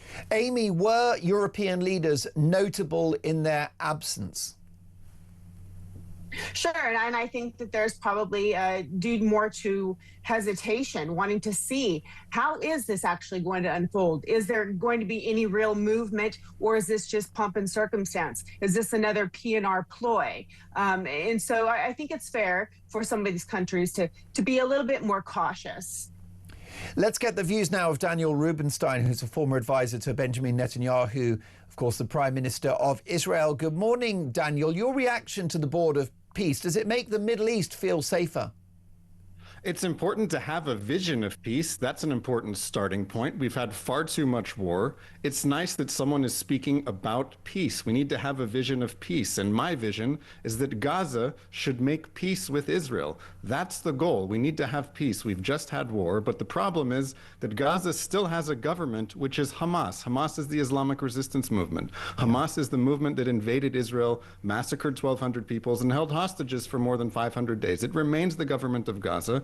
In order for there to be peace, it cannot be the government of Gaza. It needs to disarm, de-radicalize, and give everyone a chance to build a better future than we've experienced for the past 2 years. Daniel, what do you make of this front page headline in the Daily Telegraph? Starmer aide pushes for Hamas to keep their weapons. Sir Keir Starmer's leading security aide has been lobbying for Hamas to keep some of its guns as part of the Gaza peace process. Jonathan Powell, the PM's national security advisor, believes that the terror group should be permitted to retain their AK-47s and other personal weapons in order to break the deadlock in stalled talks on phase 2 of the ceasefire. Do you approve of that policy? I think it sends the wrong message to be speaking about which weapons Hamas can keep. Even if we're just talking about AK-47s, AK-47s are enough to terrorize everyone in Gaza who is not a member of Hamas, and it can ensure that Hamas retains a significant degree of power, the ability to terrorize everyone and operate as a mafia that can extort the people of Gaza. Hamas needs to be giving up its weapons in exchange for the reconstruction of Gaza. Gaza cannot be rebuilt while Hamas remains an armed group in power in a position to terrorize everyone, not just their Israeli neighbors, but also the Palestinians who are living in Gaza and are hoping to move on and have a better future than what Hamas has provided them. Will the Board of Peace have a lasting legacy in the Middle East and beyond? Here is Donald Trump speaking at Davos in the last 24 hours. Today we're announcing more details regarding the Board of Peace, so important. This board has the chance to be one of the most consequential bodies ever created, and it's my enormous honor to serve as its chairman. I was very honored when they asked me to do it. We had an idea to do it, and then they came, they said, you be the chairman. And but I take it very seriously. We have a great group of people and incredible young people that are leading it from within. It's running beautifully, started already, and every country, just about every country, wants to be a part of it. Was it a mistake or a masterstroke, Amy Tarkanian, to include an invitation to Vladimir Putin to be part of this Board for Peace? Well, keep your friends close, keep your enemies closer. It's yet to be seen if they're actually going to accept that invitation, but I think it shows once again, you talk about having a vision of peace.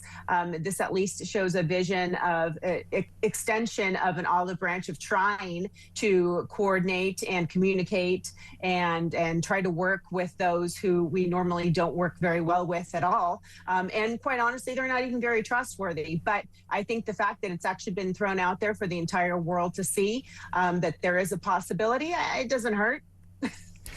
We'll have yet to see if it's actually going to come to fruition. Is the world a safer place under the presidency of Donald Trump, Amy? Well, it's definitely on its toes. I don't know if it's more safe, but it's definitely shaking things up. And I think he likes it that way. He's very aggressive in everything that he does. It doesn't matter if it's the smallest deal or the largest deal. He likes to throw as much out as possible, see who will bend, see who will break, and see who will actually, move forward along with him. And he will continue to move with or without you. So it's all very interesting to watch unfold, no matter what the scenario is with this individual. Daniel, what do ordinary Israelis make of Donald Trump and his efforts to broker world peace? Ordinary Israelis are thankful for the role that President Trump has played in ending the war in Gaza with the safe return of the hostages that Hamas was torturing and starving in underground tunnels. And we are hoping that President Trump can continue with his vision, with his ambition, and lead us to a better place where Hamas is not the government of Gaza. His Board of Peace is an incredibly ambitious project, but we remain concerned about some of the members of the Board of Peace, namely the members who really like Hamas and want Hamas to remain in power with its weapons, namely the governments of Qatar and Turkey, to say nothing about the potential joining of the government of Russia, which has been sending Iranian-made drones into Ukraine on a regular basis. So many of the countries that are comprising the Board of Peace or speaking about joining are actually serving the opposite role and prolonging the war. But if President Trump can use his diplomatic skills to lead them in a better direction, then we will all applaud it. But it remains to be seen. And in the meantime, we still have Hamas in Gaza. We need Hamas to disarm. We need Hamas to move on. And we can all have a better future if that happens. That will be the measurement of Trump's Board of Peace. My deep thanks to Daniel Rubinstein, former advisor to Benjamin Netanyahu, and Amy Tarkanian, a Republican strategist. A brilliant, brilliant conversation and a very important one at that. What do you think? Do you feel safer with Donald Trump in the White House? He's certainly doing his best, isn't he, to broker world peace. If he gets that peace deal in Ukraine, surely that moves the dial for the future of this planet. 0344 499 1000. Will Britain ever stop the boats? This is Talk Breakfast.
Why are our politicians crucifying our veterans? I am so angry.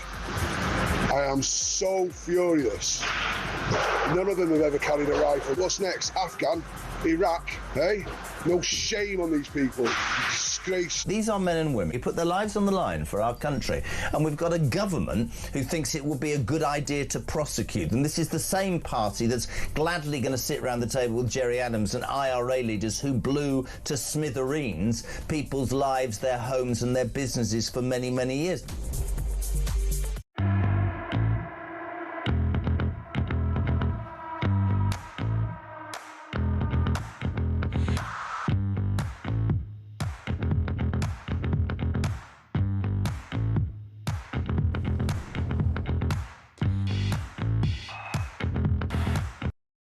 Across the UK, on DAB+, on YouTube, on your mobile, and on your side. This is Talk. Will Britain ever stop the boats? Steve says, good morning, Mark. I'm not sure how much leaving the ECHR will help. Other countries don't have a problem. It's our justice or injustice system which is the problem. Simon says these illegals should not be allowed to enter into Britain in the first instance. Asylum should be at the point of where the people are making their application. Tony Blair made a mess of this. Dave says, Mark, you've asked where should the illegal immigrants go? Quite simple, France. Joe says, good morning, Mark, regarding Crowborough and the impact on the house prices of the residents. You can see what's going to happen. The government or local authority will buy up the houses as no one else wants to buy them for a knockdown price and make them into HMOs for the migrants. That is a home of multiple occupancy. She says, I'm so worried about the future of this country and what's going to be left for my kids and grandkids. And Mina says, Mark, whatever happened to Britannia rules the waves? Well, we were talking about Donald Trump earlier because Britain and Europe should reverse their net zero policies and buy more American gas, according to Donald Trump. So is the president right that Britain should scrap net zero? Let's get the views of Maurice Cousins, who's the campaign director at Net Zero Watch. Good morning, Maurice. I'm going to assume that you applaud the president's remarks. Good morning. Yes, I do, unsurprisingly. Look, we are in a really serious mess when it comes to our energy in this country. Our industrial electricity prices are the highest in the developed world. That is the result of 2 decades of failed energy policy. Chris Wright is right to say that we need to be using more dense and reliable forms of energy, such as natural gas. Yes, he is saying that we should, import American gas. He's not saying this from the goodness of his heart per se, but the Americans have also been clear that we should be exploiting our own domestic resources. We have got ample supplies to meet us for decades and decades to come from the North Sea, plus onshore. We've got shale gas in the north of England and in Lincolnshire. And really, Mark, what this all comes down to is that the world out there is getting a lot more dangerous. It's getting harder. And we need to start to grow up and stop being like children and embrace energy reality, because we need to reindustrialize and rearm. We most definitely do. And energy security is national security. Energy security is something we do not have at the moment. No, it isn't. And that has been a deliberate policy choice of both the Conservative Party and Labour for more than 2 decades now.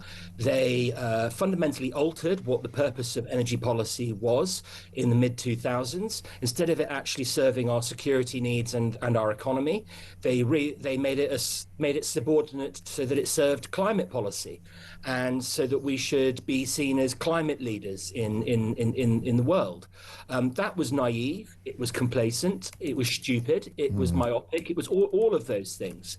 And, we've now got a war, the largest land-based war in Europe since the Second World War.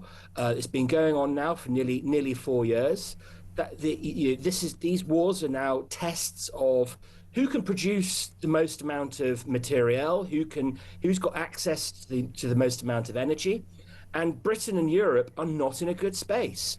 In 1999, Mark, we were the world's 4th largest manufacturer in the world.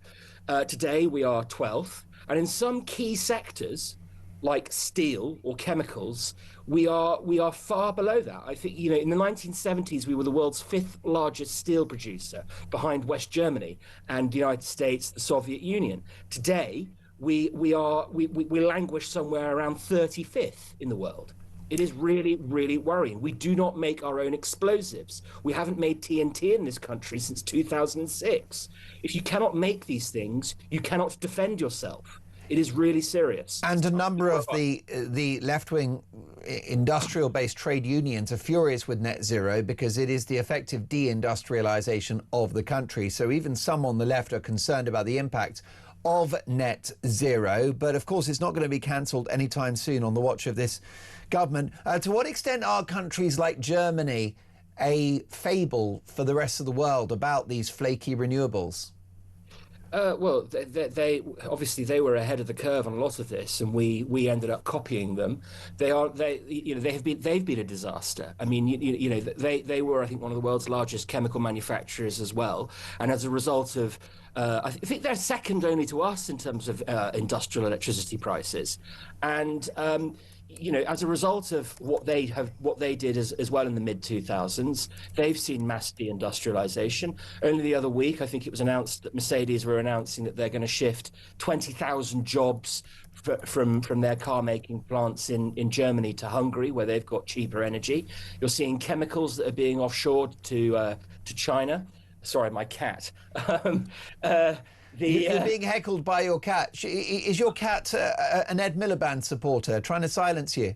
Most certainly not. He's an energy realist. He has to get his dense supplies of energy from his cat food. And well, he doesn't waste energy because he sleeps for 18 hours a day, right? He's very good at energy efficiency. That is certainly true. Certainly true. But I mean, it is a real concern, isn't it? What would you say though to those that would argue, look, the planet's heating up and the only way to regulate temperatures is to reduce carbon emissions, plus those that would argue that there's massive money to be made from the green tech industry, lots of jobs, lots of economic growth? Well, look, climate change is real and it is serious, and it is something that that needs to be tackled, but it can only be done collectively. And the really key point about all of this is that little old Britain is responsible for less than 1% of global emissions. Mark, if we reached net zero tonight, it would not make a jot of difference to the global balance sheet for carbon emissions, not one jot of difference. We've heard endless claims about the supposed economic benefits that would come from the green agenda over decades. We've been told there'd be hundreds and hundreds of thousands of jobs that would be created. This was a claim that was made by people like Gordon Brown in the mid 2000s. These jobs have not been materialized. All we have done is create jobs and wealth in China. It has not been something that we have been able to create here, in part because we've made our energy prices so expensive. So you can't make the steel that can be used to then produce the wind turbines. The Germans said that they wanted to become leaders in solar panel manufacturers in the mid-2000s. They went bust in the 2010s, again, because they couldn't produce these things at scale affordably. And China could. They've eaten their lunch and our lunch. Maurice, it's been a delight to have you and your cat on the show. I do hope you'll join us again in the near future. Maurice Cousins is the campaign director of Net Zero Watch. Donald Trump wants us to scrap net zero. Is he right? 03444991000. Will Britain ever stop the boats? That is today's question. Please get your thoughts, your feedback to me on that one. Text the word talk in your message to 87222. Leave us a voice note. Dolan's Dispatch coming at 9 on that very subject. But next up, a legend of politics, Sir John Redwood, dropping a few truth bombs.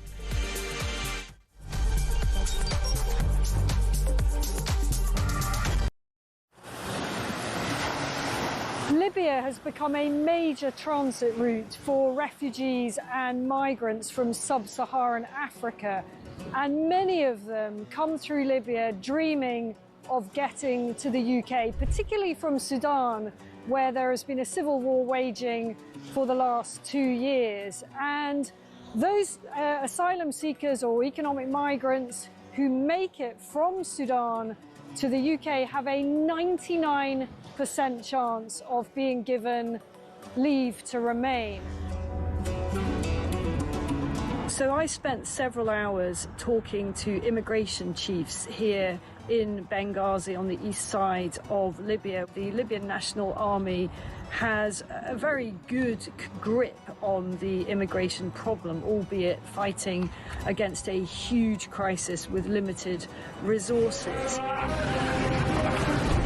There is a very, very clear process of giving people proper health checks, the life-saving care that they need, and then working out where it is exactly that they've come from. Their message to the UK is that you are fueling this problem. You are effectively advertising a great new life for people from sub-Saharan Africa. They actually said, you know, what do you think happens when a guy from Sudan comes up through Libya and makes his way all the way to the UK and gets put in a luxurious hotel and provided with everything? And make no mistake, it is a perilous journey. We see it from the end point. We see the channel crossing as the dangerous bit. But actually where these journeys begin is in the hot desert. Many, many tens of kilometres have to be covered on foot by these migrants. And as many as 1 in 4 do not make it. That means bodies in the desert. The Libyan authorities are having to recover bodies in the desert. About the UK and how much awareness. Please understand the scale of what we are dealing with here with very, very limited resources. Once again, you know, people come in from charities, from NGOs, they use warm words, and the authorities here told me the only thing that we ever get is maybe a few toothbrushes and some nappies for the babies.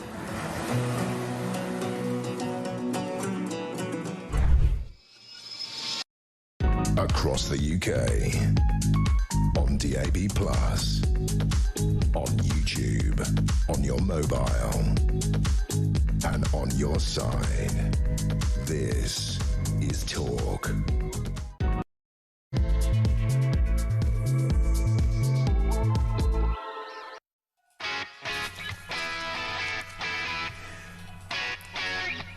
Three minutes past 8, top of the morning to each and every one of you. Happy Friday.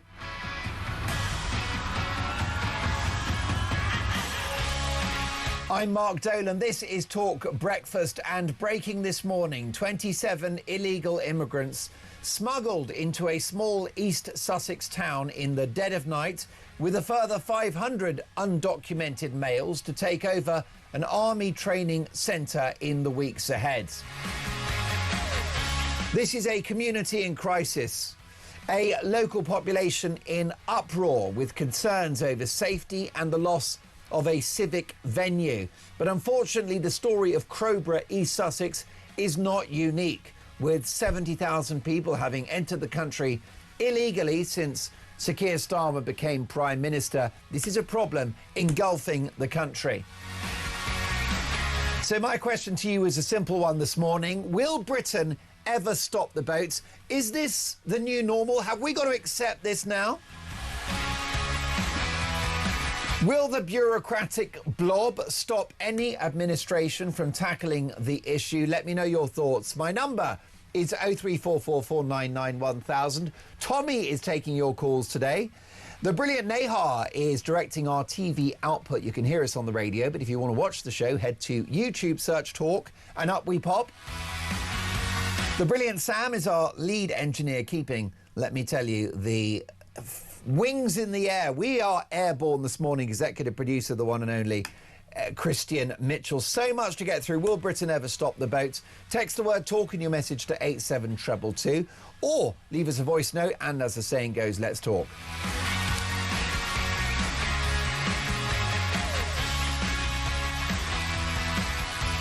Well, it's an important question, isn't it? It's a massive crisis facing the country. It's very conceivable that in the course of this Parliament, upwards of 1/3 people will get into the country, break into the country, and a majority will remain.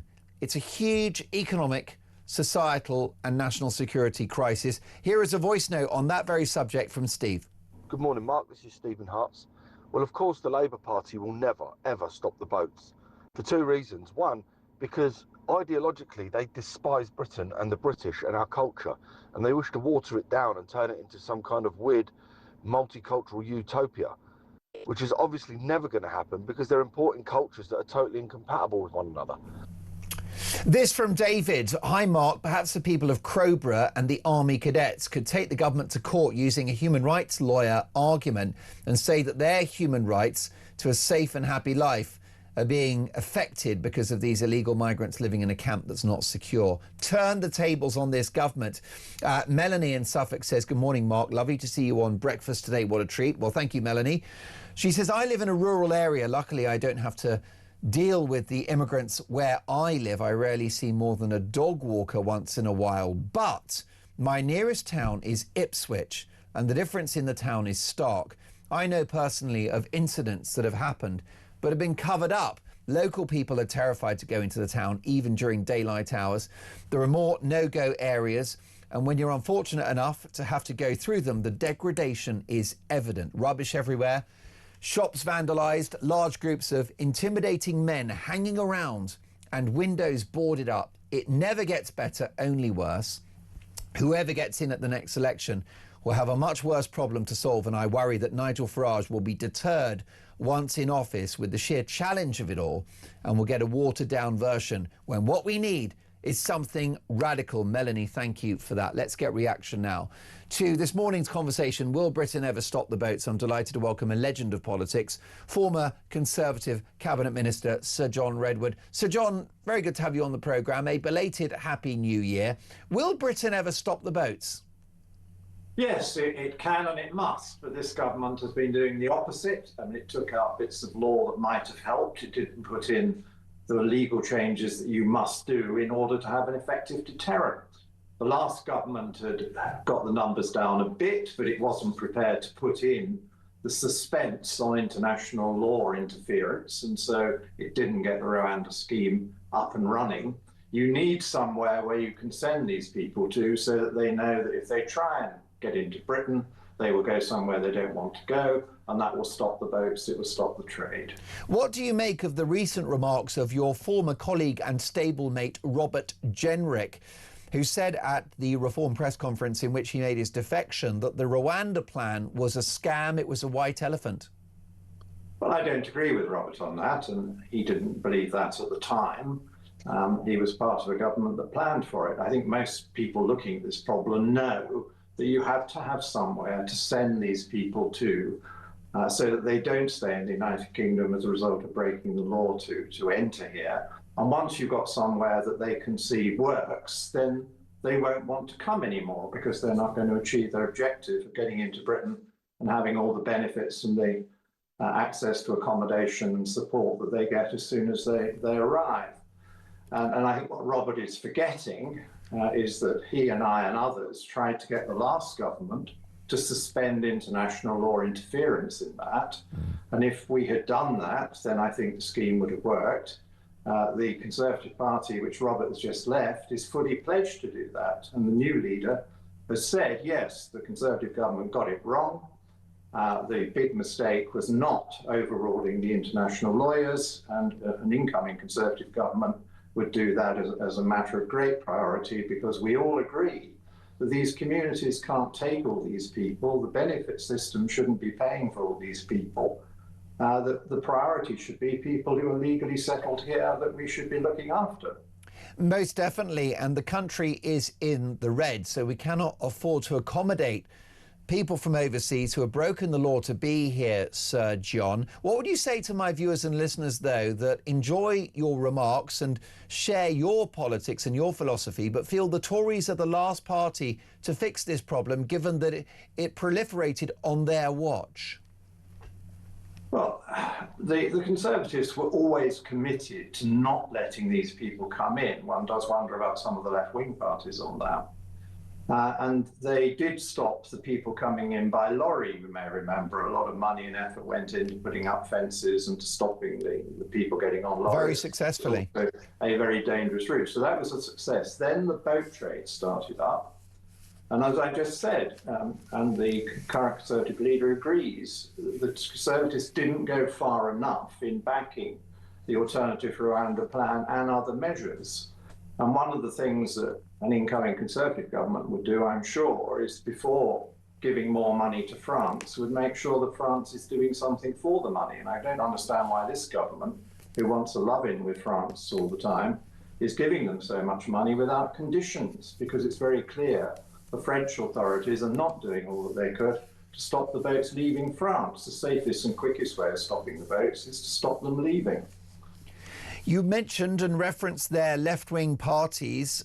What do you think this government ideologically make of illegal immigration? Where do you think they stand on it philosophically? Well, the government says it's against illegal immigration, and I guess it is, but it's not doing enough to stop it. But I think it also believes in rather more legal migration than this country can afford or needs to accept after the massive inflows we've had in recent years. And so you hear this Home Secretary speaking tough but not acting tough on illegal migration, at the same time saying she wants more routes for people to come legally. So I think her idea of success would be to take quite a lot of the people from the small boats and help them get here by legal means. Most definitely. Now, the President of the United States has made headlines in the last 24 hours, Sir John. He's angered British veterans by falsely claiming that European troops stayed off the front lines in Afghanistan, despite hundreds, including from the UK and other allied countries, dying in combat. Do you think the Prime Minister should condemn the remarks of the President of the United States? Well, the government should clearly correct them, because it was an offensive mistake to our veterans and a misreading of NATO's history. Because, of course, there's only been one time when NATO has asked all members to go to support another member state, and that was when it was invoked by the United States of America, and we all did, and there were a lot of dead soldiers and a lot of spent money as a result of our interventions in the Middle East on the back of the American request. And then it was particularly bad when President Biden let us all down by withdrawing his troops and support overnight when they were rather important to sustaining our troops there as well. And then we had to leave it in a panic and a rush. And it was a dreadful retreat, which he didn't consult us about, which led directly to the loss of Afghanistan to the Taliban, the very people we've been fighting and losing lives for over many years. So America needs to remember its own history on this. Let's take a listen, if we can, Sir John, to Donald Trump speaking about the issue of NATO troops in Afghanistan to Fox News. I've always said, will they be there if we ever needed them? And that's really the ultimate test. And I'm not sure of that. I know that we would have been there, or we would be there. But will they be there? And let's hope that that never happens. We've never needed them. We have never really asked anything of them. You know, they'll say they sent some troops to Afghanistan or this or that. And they did. They stayed a little back, a little off the front lines. I want to ask you, Sir John, as a leading figure within the British Conservative Party and an iconic figure within British conservatism altogether, do you have a love-hate relationship with Donald Trump, given some of his pronouncements? Well, I look at him from afar. I don't have a personal relationship with Donald Trump. And obviously having one is difficult to manage, as Keir Starmer is discovering. Is he a good? Is he a good? Is he a good? What he says and what he does. Is he a good conservative? Some of the things he says and does are completely wrong, and you have to provide that commentary. That's interesting, isn't it? Do you think that the world is a safer place since he entered the White House? What do you make of his foreign policy agenda? Well, I strongly support his policy agenda to promote peace, and he has done some good work in a number of troubled spots around the world. I'm sure we all wish him well with the very difficult situation in Gaza, but there are fewer deaths and less fighting now than when he started, and let's hope he can carry it through to a successful conclusion. And I understand why he decided he needed to talk to President Putin. So far, it hasn't brought the relief in Ukraine that we would like. But you're not going to get a peace in Ukraine without engaging Russia as well as Ukraine. And he decided to try that. People now think he's probably got to be firmer with Putin in order to get a deal. But again, I wish him success in that. I'd rather see peace on the continent of Europe. Sir John, I've had you on the show many times and we agree about a variety of issues, including economic policy and much besides.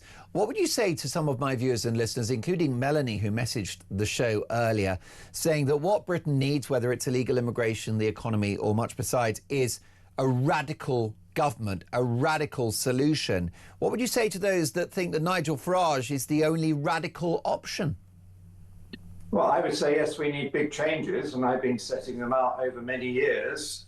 Few of them were adopted by the previous Conservative government. I live in hope of more of them being adopted now the Conservative Party is under new leadership. I think Nigel Farage's problem, as we're seeing now that Reform have taken control of a number of councils, is he doesn't have the means to transfer his headlines and good rhetoric into action on the ground. So we were promised the Reform councils would cut spending and either get the tax down or stop it going up so much. And of course, that hasn't happened at all. They found it very difficult. And the Reform councils are going for maximum tax rises permitted, just like the councils they took over from. So I think there's there's a huge gap in Reform between what they say they would like to do, easy in opposition to say what we'd like to do, and their ability to actually do it when the voters deliver them some power. Well, Sir John, I think where the Conservative Party went wrong is they stopped listening to figures like yourself. You are a true blue-blooded, robust Conservative. Can you categorically rule out that you would ever reform UK and back Nigel Farage's insurgent party? I am a Conservative, and I think the Conservative leadership is best positioned from here to go on and become the next government with a set of plans that are thoroughly thought through based on the bitter experience of not doing enough or getting it wrong last time. And I think to have those people who made mistakes or failed to do things they needed to do, suffering the humiliation at the polls that we suffered in 2024 is the best guarantee the public would have of a team, and it has to be a team that can go in and change the way Britain is governed. Because we need to change the relationship between ministers and officials. We need to cut the powers of these so-called independent bodies and make sure that where there are independent bodies, they are still accountable to us, the public, and are made to do what they want to do. We have far too many independent bodies in Britain that follow their own wishes and end up doing the opposite of what the public want. I mean, there's a story going on at the moment, the Environment Agency, which is meant to keep us clean and tidy, can't even follow up and prosecute people who are dumping tons and tons of waste in broad daylight in beauty spots around the country. Well, it's just not good enough. It needs ministers to make these people accountable and get them to do what the public wants. However, Sir John, Reform UK are quite provably the real Conservatives, aren't they? Given the fact that they're not bedevilled by the Tory wets that you've got to tolerate. Well, I don't agree that we're bedevilled by Tory wets under the new leadership. The position of the party is very clear, and on that very totemic issue you started the programme with, to at last control and stop the small boats and smash the gangs.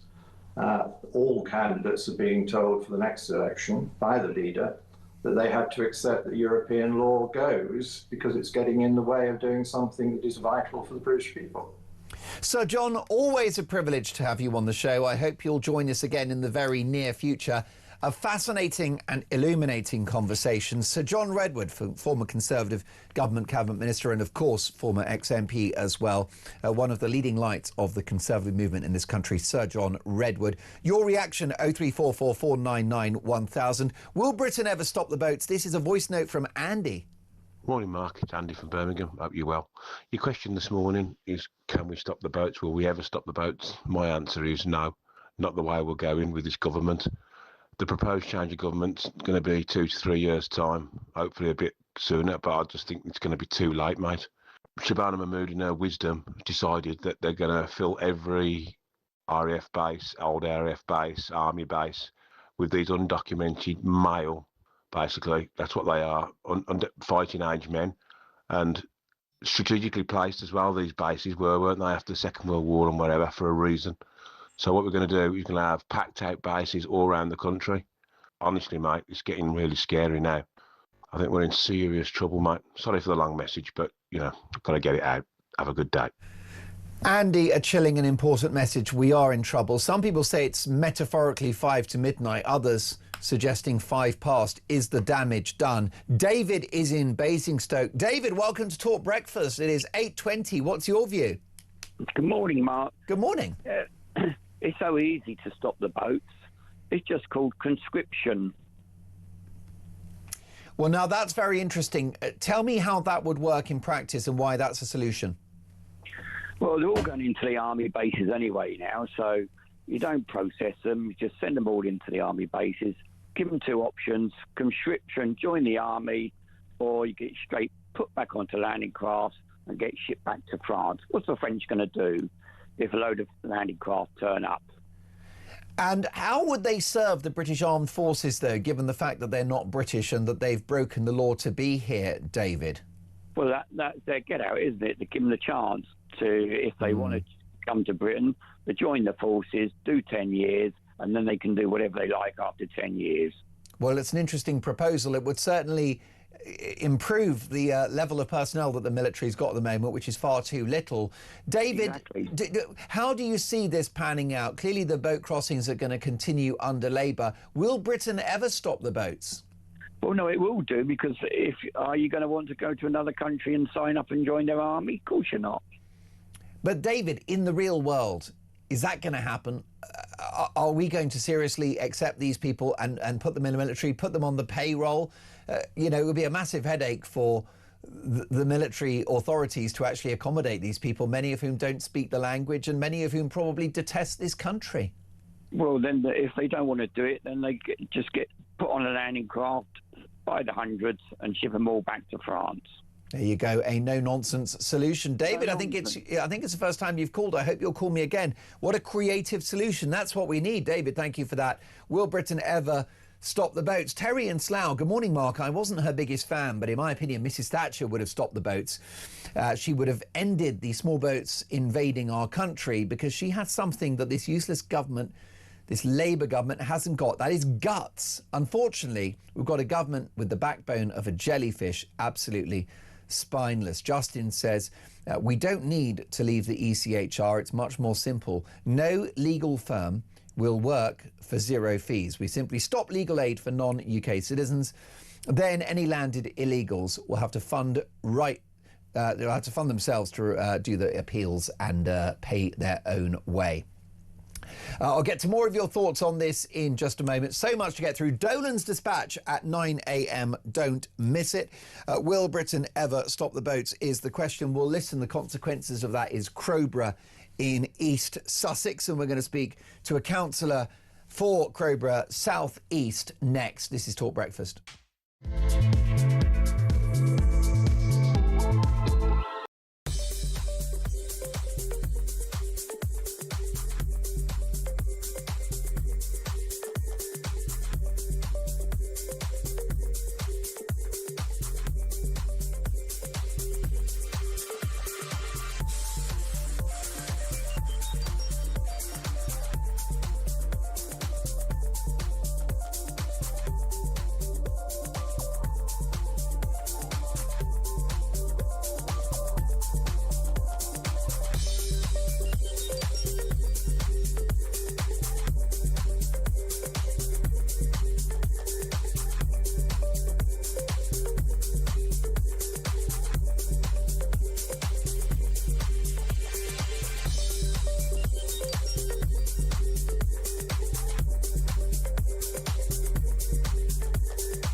We were all just mates, we were all just Londoners, we weren't just all in a different demographic box. He divided and conquered.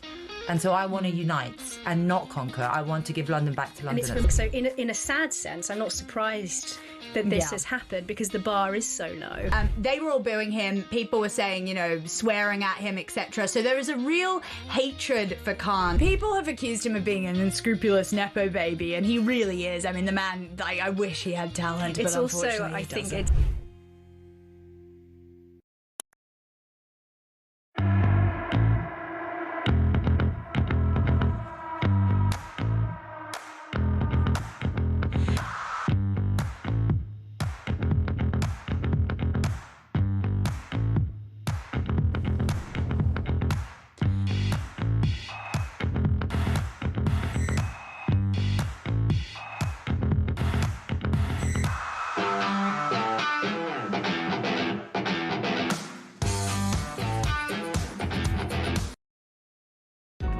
across the UK.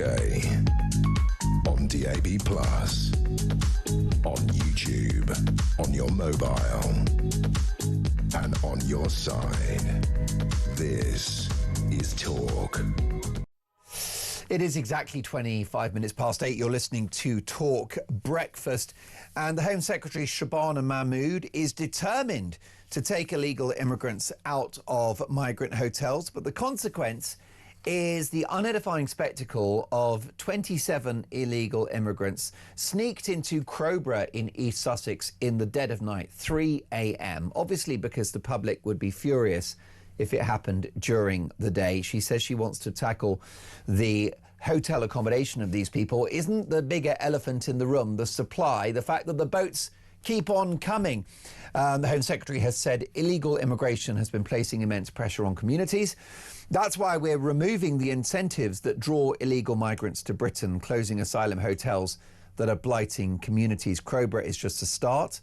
I will bring forward site after site until every asylum hotel is closed and returned to local communities. Well, she says Crowborough is just the start. Isn't she saying the true bit out loud? The fact that these illegal immigrants are coming to a town near you. Isn't the removal of migrants from hotels into other spaces, other public land, is that not just shifting deck chairs on the Titanic? Let's speak to a man that's got skin in the game. He's a councillor for Crowborough South East. He's an independent and he's councillor Andrew Wilson. Andrew, welcome to Talk Breakfast.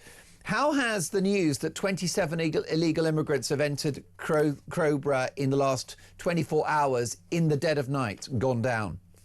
Well, firstly, thank you very much for having me on again, Mark. It was a while ago since I was on, shortly after the announcement that was made that the Home Office intended to use Crowborough. Yeah. And so we've gone through, almost 12 weeks now of weekly protests, and quite frankly, the movement of 27 migrants into that camp at 3:30 a.m. yesterday morning was a shock. I mean, we all knew that it was likely to happen at some point, but the district council was given a matter of hours in terms of notice. They told us that afternoon, and then at 3:30 the following morning, which would be yesterday morning, a small bus was driven into the camp under police escort with 27 migrants on it. It's not the actions of a government that is willing to take criticism of their choices. It's clandestine, it's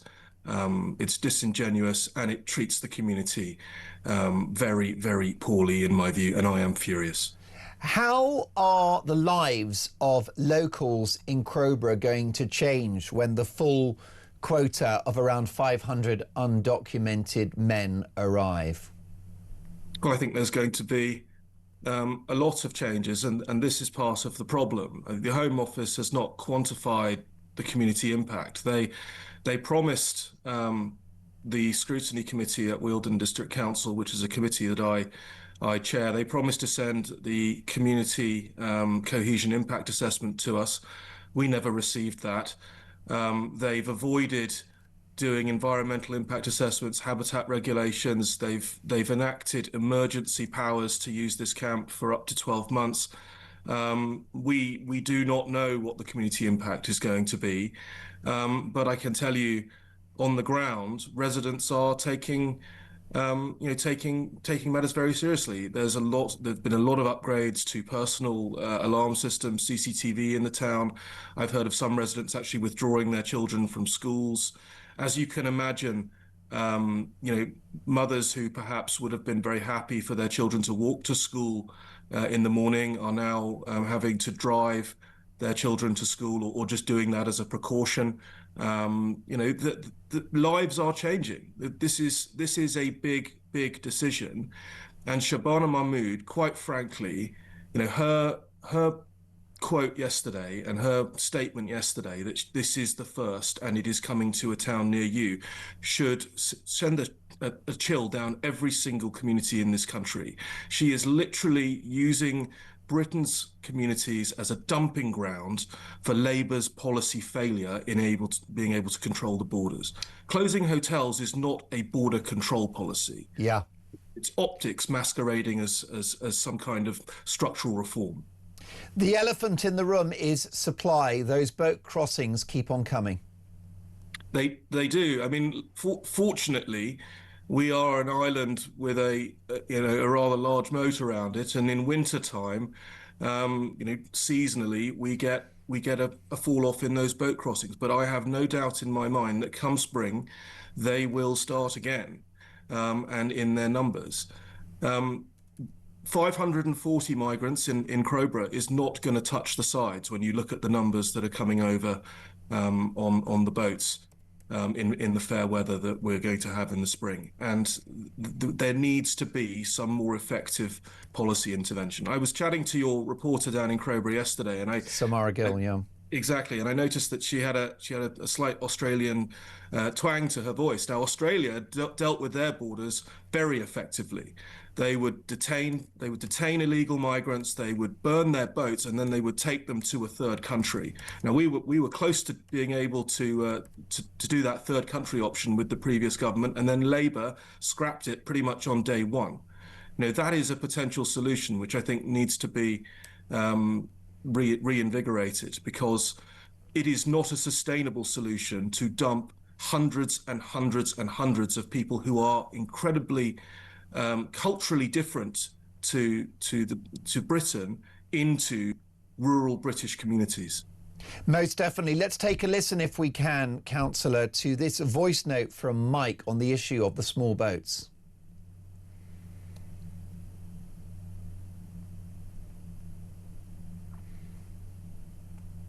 We're just getting that clip up at 23 minutes past 8 on Talk Breakfast. Morning, Mark. Mike in Cheshire here. In the early 1980s, I had the misfortune of having to spend time at Crowborough on some training exercises. The accommodation was, well, let's just say it was really below par. Now, these illegal immigrants that are being put up there, you can pretty much guarantee that within the month they're going to claim that the accommodation isn't good enough. The lawyers will get involved and they'll close the place down, and they'll be able to go back to their 5-star hotels. Just wait and see. It's true, because of their human rights. An important point to make also, Councillor, is that this is not a disused, derelict army barracks. This was an important local resource, and it was actually being enjoyed by, I think, upwards of 6,000 young cadets every year who are developing life skills, and hopefully some will go into the military at some point. That resource has now been taken away from them. Yeah, that is absolutely correct. Crowborough had some cadet detachments that were based there. They ran into around 100 cadets that were actually based and paraded on a weekly basis at Crowborough. But regionally, it was very significant. That camp serviced thousands of Army and RAF cadets every year. And it was also a part of the MOD training estate that was used for regular Army exercises on occasion. I walk my dog every day on the Ashdown Forest, which borders the camp, and I'm very used to seeing the soldiers being beasted up and down the hills. It's a very hilly place. So in terms of the community impact, you're absolutely right. It has already, since December, been affecting the young people in this community, and the Home Office and Shabana Mahmood's department does not seem to have considered that community impact in their assessment. And our MP, Nazgani, has raised this issue again and again and again, and the left hand and the right hand, being the MOD and the Home Office, don't seem to have spoken to each other about this. It's just another symptom of a dysfunctional government that just cannot get a grip on our border control problem. My thanks to Councillor Andrew Wilson. Andrew, thank you for your valuable time. More power to you with the campaign. Councillor at Crowborough South East, an independent, by the way. And that's interesting in regard to this area, because it's East Sussex and it's politically quite diverse. There's loads of lefties there, loads of Lib Dems, loads of Green supporters, united in their anger about what's happened. And that's the difference when it comes to government policy.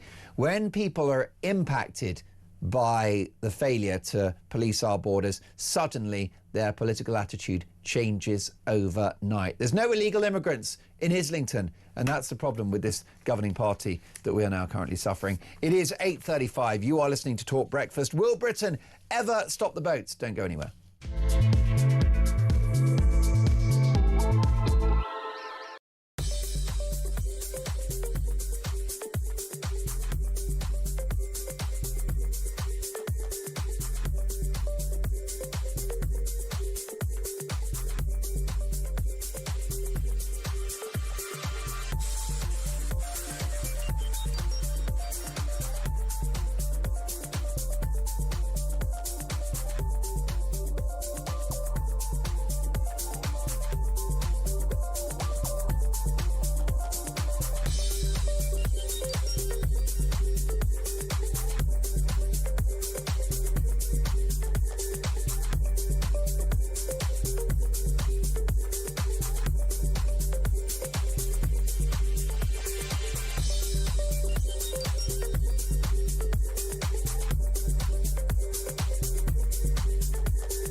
Across the UK, on DAB+, on YouTube, on your mobile, and on your side.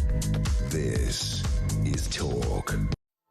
Got a message from Gavin. Good morning, Mark. My parents live in Wethersfield, and Crowborough is about to experience exactly the same situation. It's another rural location with no facilities, nothing for these migrants to do. And the reality is they now outnumber the local residents.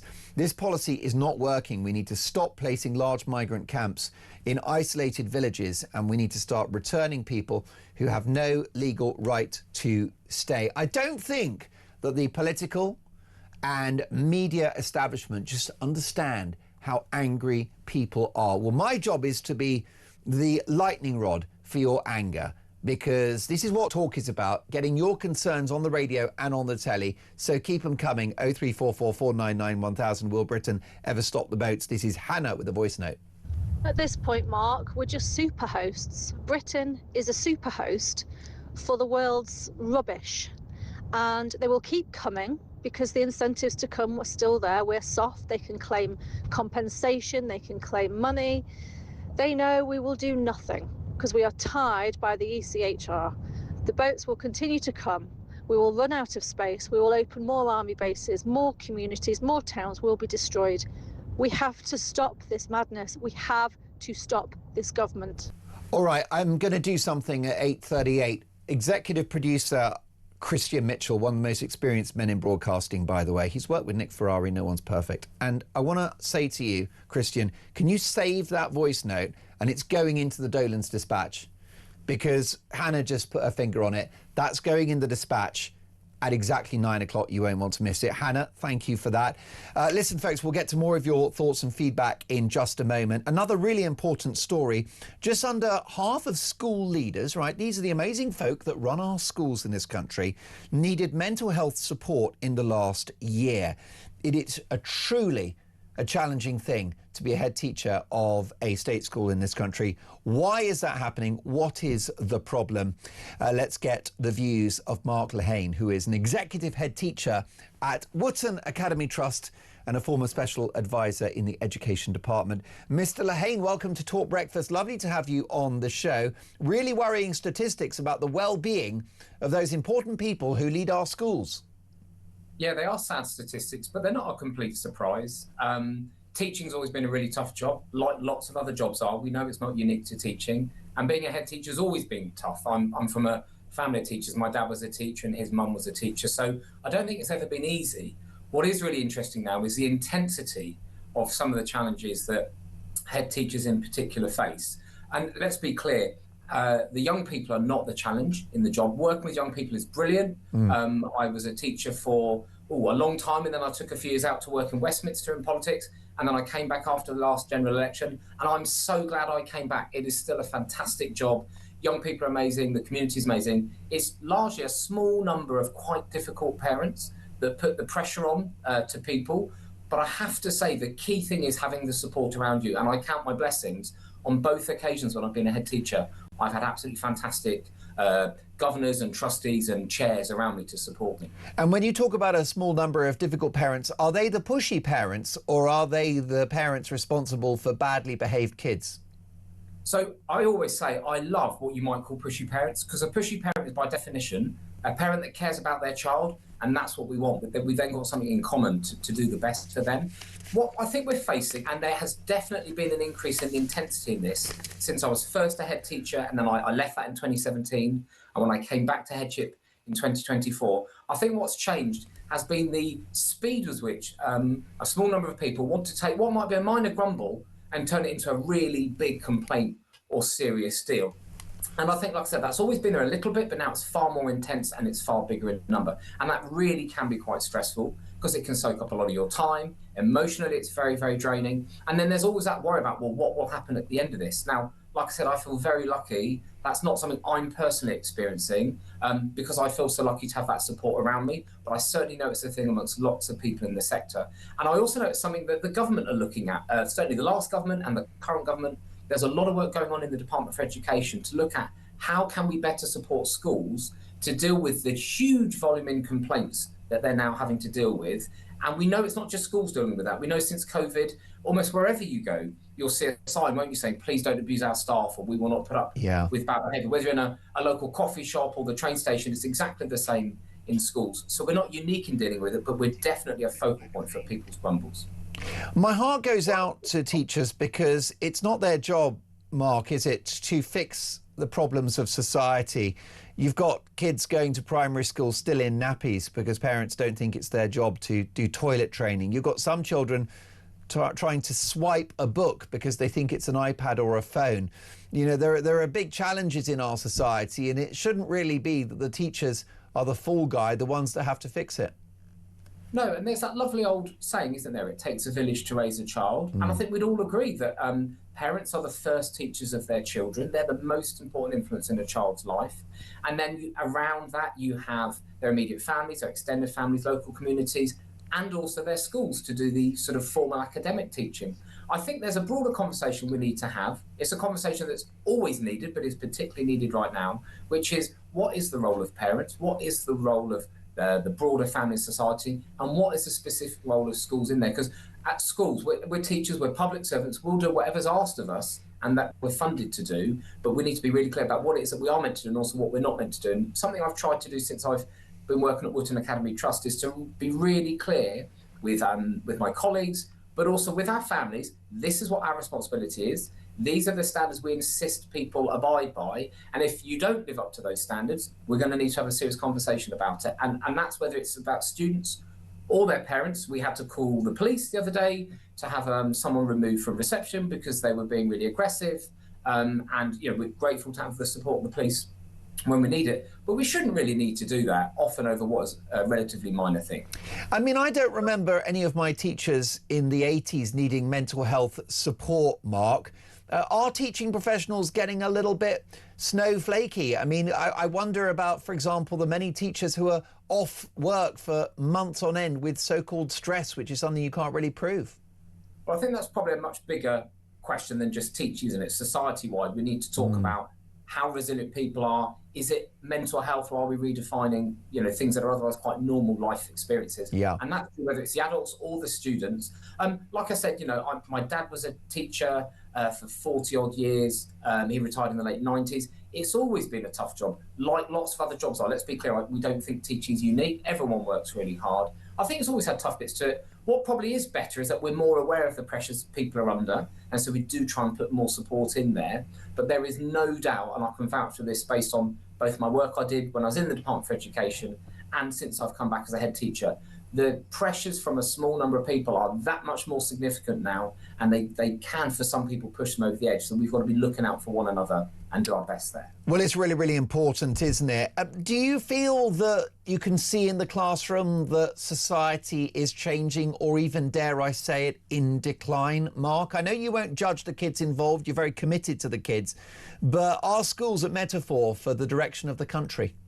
That's a really interesting question, because before I came back into education in 2024, one of the things I was told was how much the children had changed, that there was now far more mental health problems and so on and so forth. My take is, because I'm back in actually the school now, where I started my career nearly 25 years ago. Wow. I'm not convinced the kids have changed. They are as funny and as smart and as challenging and feisty as they ever were. And when I arrived to the school I was in, it had a difficult few years. All we've done is lay down some really clear rules, worked hard with them to understand what they need, and they're absolutely gorgeous once more. So maybe children these days, maybe they need slightly more boundaries, or we need to spell it out a bit more clearly. But once you've done that, they're just as brilliant and as hardworking and as savvy as ever. So I know I'm an optimist by nature. And I just think if you're really clear about what you're trying to do, you explain to people why it's so important, and you work with them closely, you can still get pretty good outcomes. So just under the stat, wasn't it, Mark, was just under half of school leaders need mental health support or have needed it in the last year. I've got plenty of viewers and listeners that will think, well, it's a pretty privileged thing to be a school head teacher, often a six-figure salary, a gold-plated pension, a job for life. They need to just get on with it. What would you say to that? Listen, we are so lucky to be doing these kind of jobs, and you're absolutely right. We're very well rewarded for it. The holidays can be great if you get your workload sorted, so you can actually carve that time out. So I don't think we should complain about that. But it is possible for a job to be really rewarding and have those privileges, but also for it to be really, really stressful. The key thing is to make sure those people that put themselves forward to do it, that you give them all the support around them. You know, just as if you're a fighter pilot, they're under a lot of pressure, they're very well paid. You need to support them to do a great job. And I think it's exactly the same for heads. The key is, to your listeners and your viewers, if they really want to help schools get better, the number one thing they could do would be to get involved as a governor or a trustee and then support the head. It doesn't mean you always need to agree with them. I've got brilliant trustees. They don't just take my word for it. They're always quizzing me. They're fantastic, critical friends.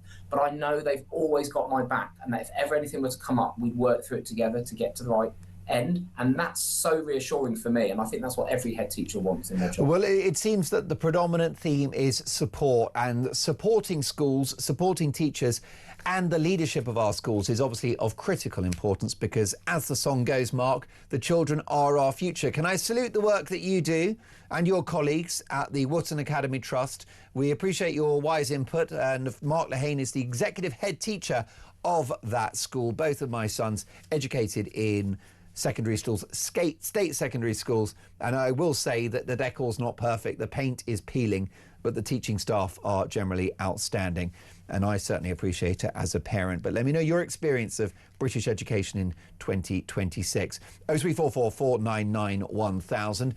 Will Britain ever stop the boats? We'll continue that conversation next.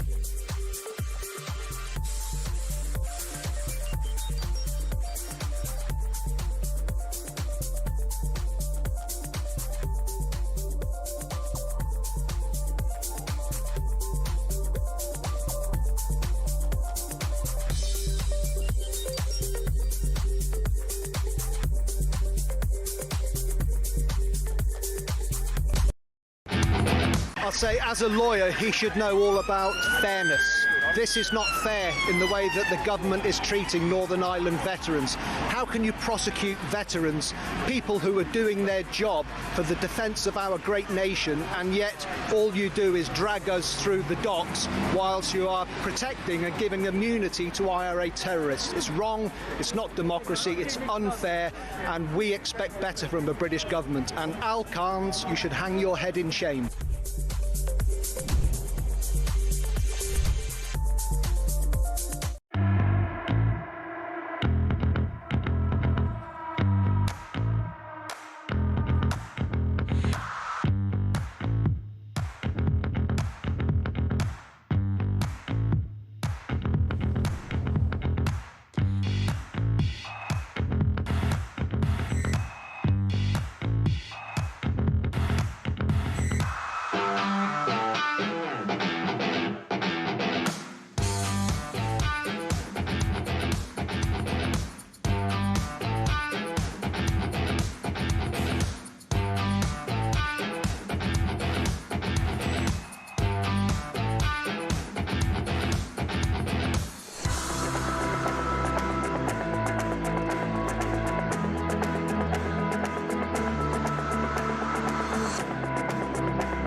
across the UK, on DAB+, on YouTube, on your mobile, and on your side. This is Talk. Will Britain ever stop the boats? It is 8:51. This is a voice note from Gary. Hi Mark, great show. Gary in Lincoln. The real reason that we continually keep getting migrants over to the UK is simply because we offer them a better standard of living than they get in France. In France, you're in a tent. In the UK, you're in hotel accommodation with food and other luxuries.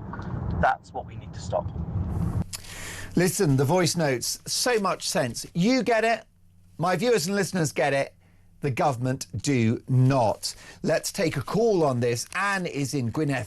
Good morning, Anne. Welcome to Talk Breakfast. Good morning. You do give us a lot of food for thought, don't you? I try. That is my job. I've had about 3 cups of tea today and I'm cooking with gas. So I've got to ask you, Anne. Oh, I've had 12 cups of tea since I got up. Is that a genuine statistic? You've had 12 teas? Yes, I have a china cup. It's equivalent to 3 cups is equivalent to 1 mug. And do you drink your tea scalding hot like my mother does? Yes. Yeah, you're old school. My mother has an asbestos mouth. Listen, Anne, you've had your tea. This government have had their chips. What do we make about the boat crossings? Will we ever stop the boats, Anne? Well, I think if Starmer, and please, can you stop calling him sir? He doesn't deserve the title. He's a moral coward. But if he wasn't, all he's got to do is go to France, stop the fishing rights that he's given away, and sue the government for the money back that he's paid because they've not done what they were paid for. And Anne, that sounds like something that Donald Trump would do if he was the Prime Minister of this country. What he's done is leveraged America's tariffs in order to get his political way. Yeah. And on a lighter note, when you were talking about all the students at university, I think it was Blair who encouraged everybody. My husband came up with a brilliant title, and he called it a dwarf, and that was a degree without any useful purpose. Wow.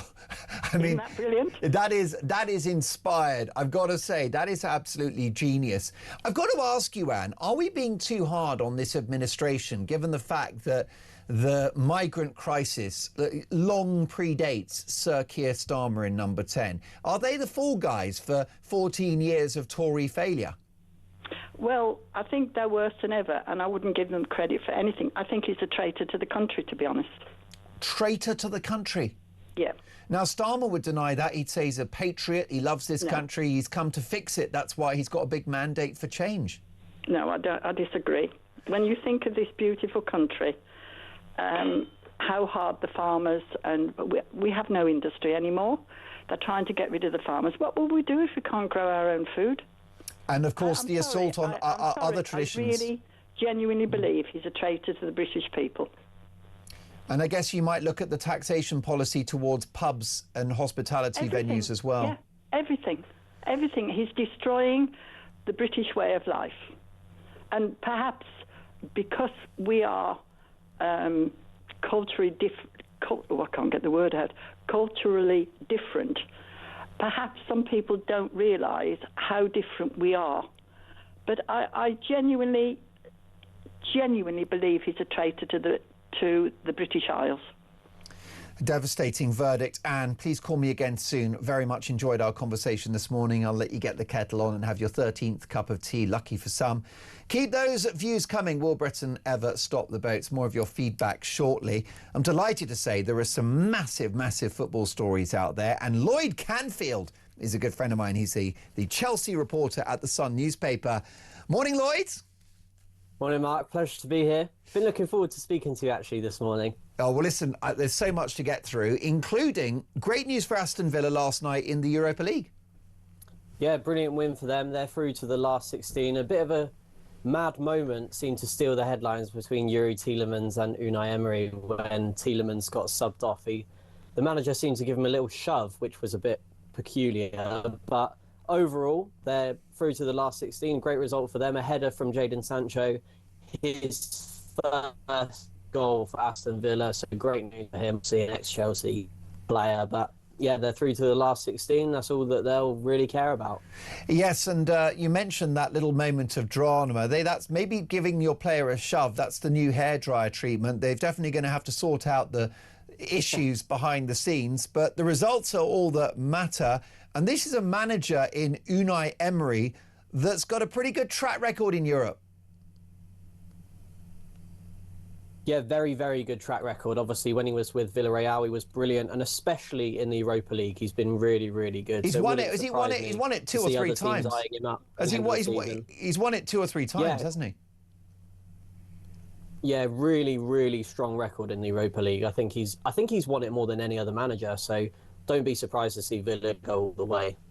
Most definitely. What's happening at United, this sleeping giant of English football? Sleeping giant is definitely one way to describe them. I think the biggest thing at the minute is that Casemiro is leaving at the end of the season. Obviously, they've got Michael Carrick in as the interim manager right now, and a big part of his success early on has been bringing back Kobbie Mainoo. So I was an advocate for Kobbie Mainoo leaving and maybe going elsewhere, and now that'll be Casemiro, so it looks like Mainoo might stay in his place. Well, that's it. We'll have to watch this space on that one. What about Nottingham Forest, by the way? All is not well there. There's trouble in paradise by the looks of it. Yeah, I don't know if I'd describe it as paradise. It's more the opposite at the moment. They're really struggling. Since they sacked Ange Postecoglou, it seemed as though things could only get better from there, and they haven't necessarily, because the manager that they've brought in hasn't necessarily massively changed things, and now even the on-loan midfielder they've got in Douglas Luiz, he looks as though he's going to be heading to Chelsea. And their result in the Europa League last night really wasn't good enough either. A loss to Braga. It actually let one of my mates down massively for a bet he had on, so he was pretty frustrated with that as well. But yeah, things are not going too great for Nottingham Forest. Just briefly, Lloyd, it's quite interesting, isn't it? Because the guy that Nottingham Forest sacked, that manager could send Forest down if he keeps West Ham up. Yeah, if Nuno Espirito Santo can keep them up, obviously he was the manager before they got Ange. But yeah, if he can keep West Ham up, that'd be a brilliant job done. I have to say I'm not overly optimistic that he can do it, but it'll be interesting to see if he can. OK, brilliant stuff. My thanks to Lloyd Canfield, Chelsea reporter at The Sun. Dale, voice note. Hi Mark, quick one, Dale from Stenning here. Your last caller who suggested that they join our military, so sorry, the suggestion is that whilst they're already attacking and harassing our women and children, we're then going to arm them with our weapons and ask them to fight for us. Sorry, I don't think that would happen.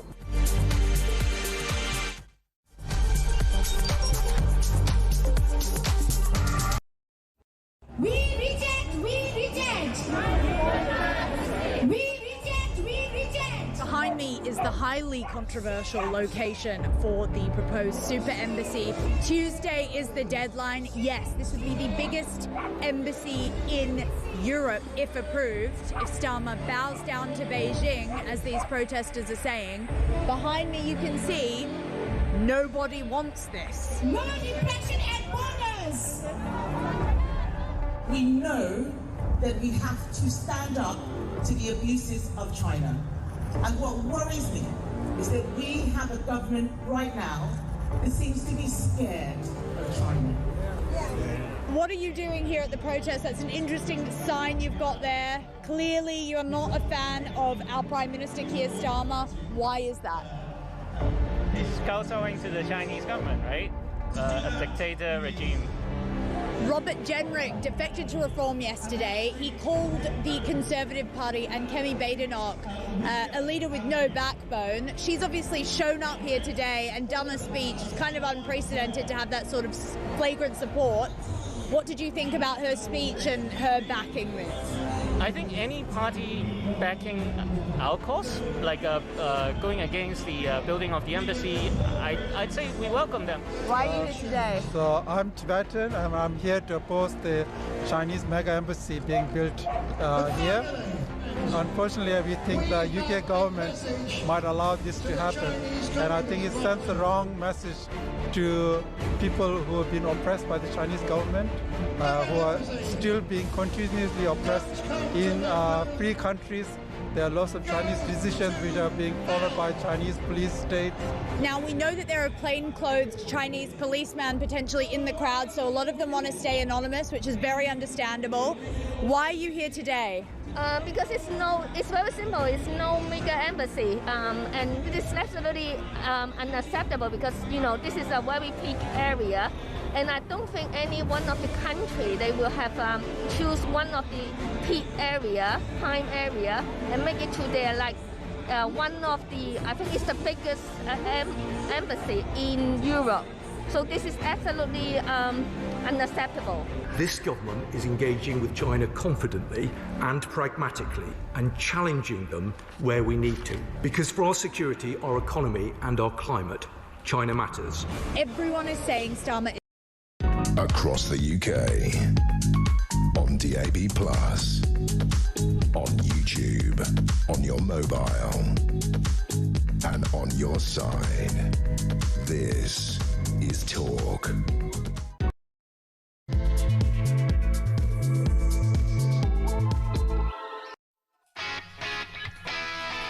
Three minutes past 9.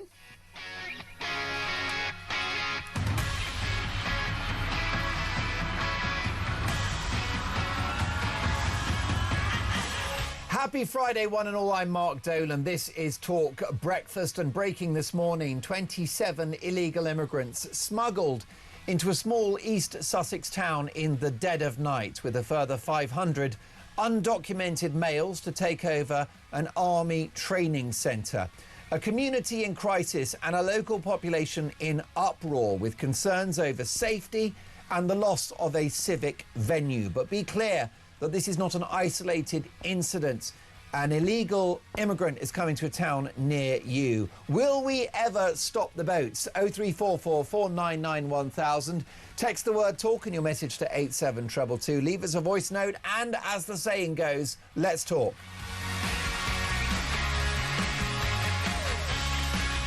Well, Dolan's Dispatch is on the way, and it's all about what's happening in Crowborough in East Sussex, which is not an isolated incident, given the fact that 70,000 people have entered the country illegally since Keir Starmer became Prime Minister.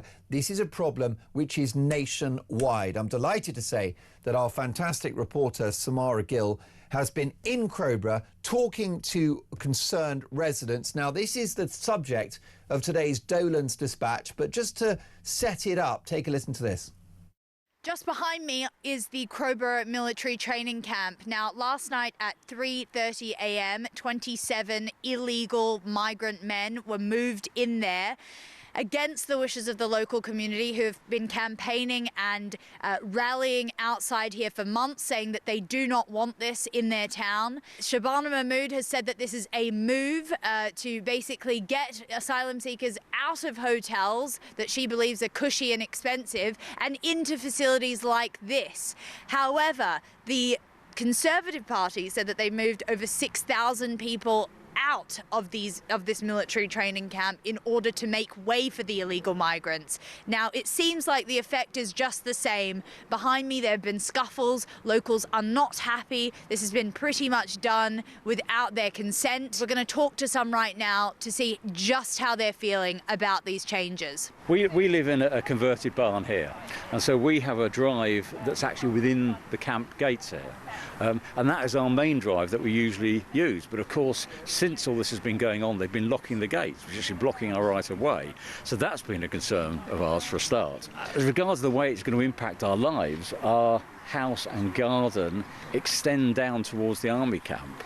We're retired, we spend a lot of time in the garden, we keep bees, we've got a polytunnel, we grow vegetables, and my wife particularly feels very, very unsure now, very exposed, if you like, going down there on her own with 500 undocumented men living right next door. And it wouldn't matter if they were Englishmen, Scotchmen, Frenchmen, whatever, it's just 500 undocumented men right next door. We have a drive there. They might wander down the drive, and it's obviously a concern for us. Property values, is that a concern for you? A huge concern, because if we decide we can't live with what's happened here, what choice have we got? We won't be able to sell it. I mean, it's not even about the value. It's just completely unsellable. No, who's going to want to live here once the camp opens? Brilliant, brilliant reporting from Samara Gill. Well, it's time now at 9:06 for today's Dolan's Dispatch. Seriously, how hard can it be? What is the definition of a country, of a nation? Well, it's a defined cohort of human beings in a given territory. It's not complicated. You get it, I get it, but those who govern us do not. A country is a political geographic boundary, and contained within a country is a nation made up of people with long historic and genealogical ties with the land, supplemented by a smaller number of those who have legally entered over the years on the explicit agreement that they will follow the rules of that land, respect its customs, contribute to its economy, speak its language, and embrace its culture. So that's what a country is, and that's what a nation is. But both of those ideas are being eroded by the woke bureaucrats that run this country. Without an insuperable border, you are simply not a country at all, which is why the catastrophic illegal boat crossings are a national security, economic and societal disaster. They must be unilaterally ended by any means possible, and I mean any means. I don't care if we become less popular than Iran and North Korea combined. The boat crossings must be reduced to zero as a matter of urgency.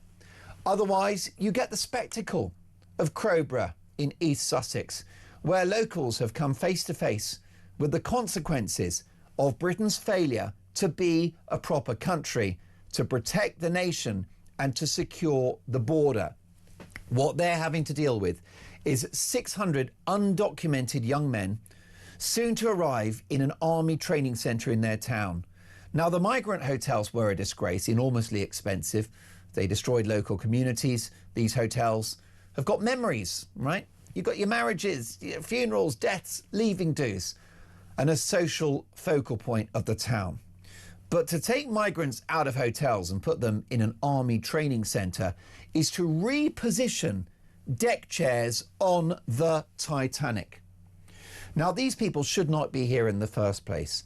And Crowborough, as a town, will be destroyed by the spectre of bored young men hanging around during the day, unproductive, nothing to do, some of them dangerous. Do they have a criminal record? Well, we don't know, because they chucked their documents in the sea. Have they got terror links?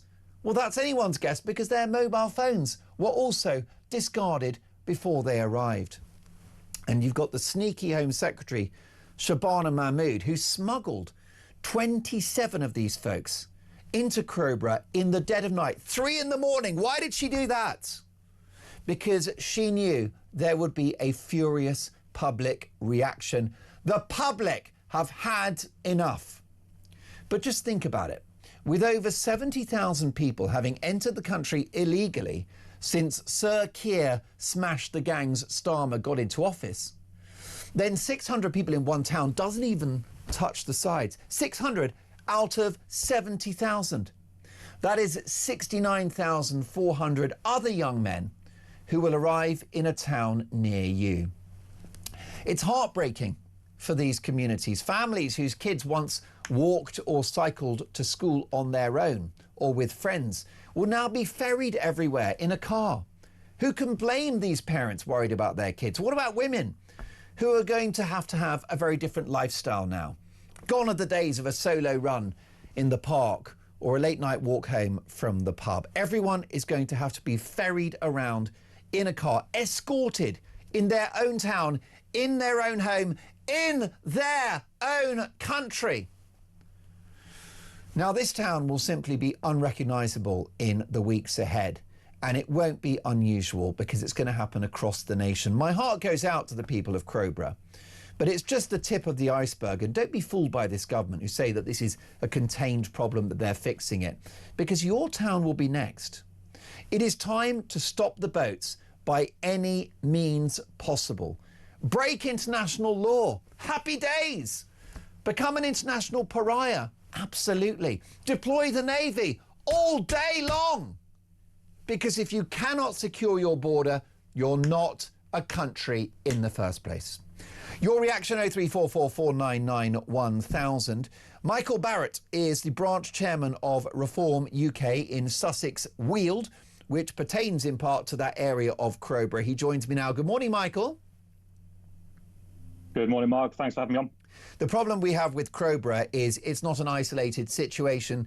600 people, that doesn't even touch the sides when it comes to the sheer scale of the problem. It's about half a boatload on a peak summer's day, isn't it? So, yeah, it doesn't actually solve any sort of crisis. All it does is impact another community, which the government's own line is to say that they're trying to take away the hotels to reduce impact on communities. But instead, what they're doing is put in 600 people, which is more than any hotel. Other than Wethersfield, we would be the highest concentration of illegal migrants in a community. And Crowborough is it's a town that feels like a village. Everyone pretty much knows each other, says hello to each other, really friendly atmosphere. And all of a sudden, we've had these obviously initial 27 people dropped on us, but that will go up to 540, if not beyond, looking at the lands that the camp sits on. And there are lots of social progressives, lots of lefties, Lib Dem voters, Green voters, Labour voters who have woken up and smelt the coffee because the open border experiment is becoming a real world consequence for them. Yeah, I agree with that. But what I would say is our area in Crowborough, and I'm a Crowborough resident myself, actually traditionally more conservative. There are parts within the constituency, of course, that are more left-leaning, which is why we have the unholy triad of the Greens, Lib Dems and Labour as our current slim majority. But I would imagine that Reform will come steaming in as soon as we get some sort of chance at an election, which I won't go into another story. Most definitely, yes. And there is it's a Conservative MP who is responsible for that particular area in her constituency of Crowborough. How is it going to affect people's lives in Crowborough, the arrival of upwards of 500 undocumented young men? People are terrified. I've been to pretty much every protest that's been. Obviously, I speak to lots of people. I know lots of people in the town anyway. As I said, I'm a resident there. People are scared. People are talking about taking their children out of school. They're talking about not even being able to go to Morrison's, which has an underground car park, to do their shop. People are genuinely scared, and especially the residents in directly by the camp itself, but also the roads nearby, the care home that's just down the road. People are scared. Is there a degree of hysteria here? Some listening to this conversation might think that the threat is overblown. How would you respond to that? I don't think it's hysteria. People are very measured and sensible in Crowborough, generally speaking. And you look at how the communities come together, and I can see you've got obviously the protests on the screen. People are their traditional British stiff upper lip is really coming out. But when people are having candid conversations with you and you're just asking how they're feeling and reciprocating with how I'm feeling as a resident, that's where you hear the stories of the fear. But they'll put on a brave face and they'll continue to do so. And they have the full support of Reform UK. And really, Crowborough is just a case study for what's going to happen across the land. And the issue we've got, Michael, is it's not going to end anytime soon because the supply continues. The elephant in the room is the illegal boat crossings, which are ongoing. Yeah, and there's no sign of them stopping. And I've heard there's up to 2,000 more sites, Crowborough and Inverness being the first two. And so as soon as the government get the chance, they will force through to those 2,000 sites if that number is correct. So 2,000 Crowboroughs. Exactly right. 2,000 inevitably smaller communities than big towns. I'm not saying it's right to dump illegal migrants into big towns and that it's their problem, not at all. We shouldn't have this crisis in the first place. And as you know, by the same we mean use military camps to actually keep them in there, not to basically treat it as a hotel, and to have 5 flights a day leaving the country taking them to either a safe third country or taking them back home to where they belong. Most definitely. And actually, Hannah, I owe you an apology because I meant to play your voice note during my Dolan's dispatch. So let's have another airing of this very powerful voice note from Hannah, who I think's put her finger on the button here. At this point, Mark, we're just super hosts. Britain is a super host for the world's rubbish. And they will keep coming because the incentives to come are still there. We're soft. They can claim compensation. They can claim money. They know we will do nothing because we are tied by the ECHR. The boats will continue to come. We will run out of space. We will open more army bases, more communities, more towns will be destroyed. We have to stop this madness. We have to stop this government. Well, Hannah speaks for millions, doesn't she, Michael? She absolutely does, and Crowborough aren't the first. I know that we've kind of become the international ground zero of everything. I think because of the again I touched on earlier, would be the second highest concentration, only behind Wethersfield. If this replicates throughout the country, and as I say, 2,000 more sites, that's horrific. Places like Portsmouth, Crawley. There's so many places already that are communities are trying desperately to speak out. In some cases, they're being censored. Police and crime statistics are, from what I can see, being fudged. But when you actually speak to the people or hear the people come on shows like this, and well done to talkTV for letting people get on and have their say. When you hear the real stories of the people that are living there, it's not the multicultural utopia that the government would let you believe that mass migration will give us. However, are claims by your leader, Nigel Farage, that he will stop the boats unilaterally in a matter of weeks on becoming Prime Minister snake oil? No, not at all. I think the sheer fact that as we get nearer to a general election, that if Reform is still leading in the polls at that time, I think that would be a deterrent in itself. I think that we've seen the policy release. I appreciate that obviously more detail needs to come out closer to the time because you can't write full complete policies this far out. But at least we know where we're going. We have a plan, and we will stop the boats. And I don't think that Labour, I don't think the Tories have a chance. The Tories had 14 years to do it.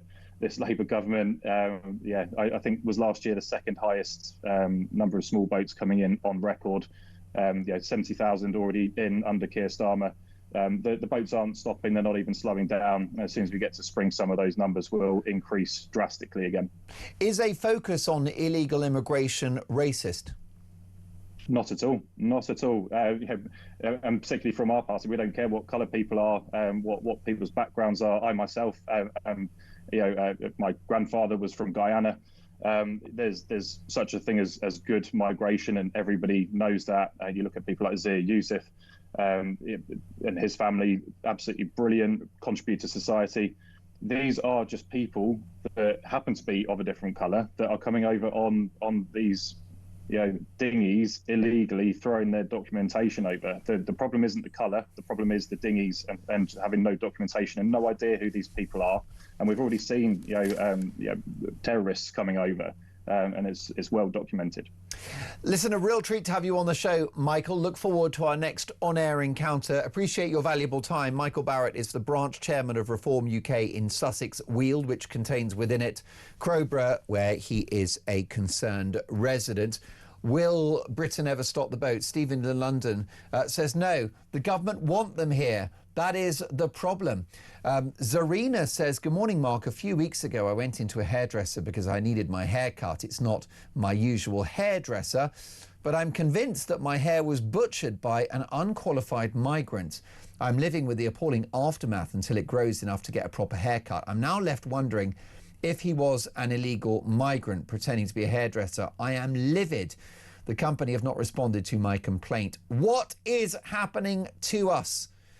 Says Zarina. Good morning, Mark, says Lee in Market Harborough. There is no intention to stop the boats, and I'm sure it's all planned. Otherwise, we would stop the invasion. We are screwed, and I hate to think what future generations will be left with. And finally, let's have a look at this from Glyn in Bolton. Good morning, Mark. The only way to stop the boats is to ask the British people in a referendum, do you want your taxes being spent on benefits for illegal immigrants? If the answer is no, then benefits stop and so do the boats. Well, Glyn, I think a massive, massive referendum is coming, and it will be the next general election, and I think it will be a very, very seismic result for anyone that can stop the boats. If it's reform, whoever it is, if they can stop the boats, there'll be no stopping them. That's going to be ground zero for this country as we seek to rebuild going forward. We'll continue this conversation. It's 9:21. Will Britain ever stop the boats?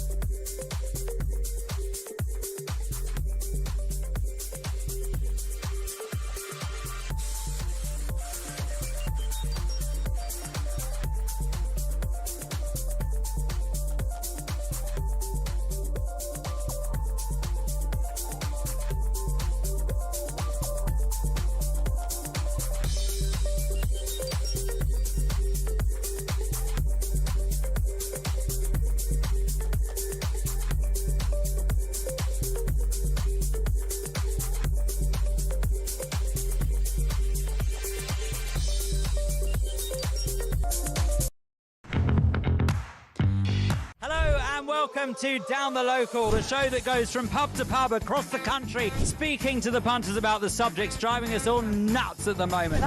Rachel Reeves, Rachel Thieves, Rachel McCown. I don't really know Meghan Markle. I know Meghan Markle's from Suits, that's about it. I don't know about anyone else, and I don't know where this is going. I have 0% beard, and I feel raising the flag, I think, is symptomatic of its desperation. Is public transport good value for money? No, it isn't. You really don't like speaking to people.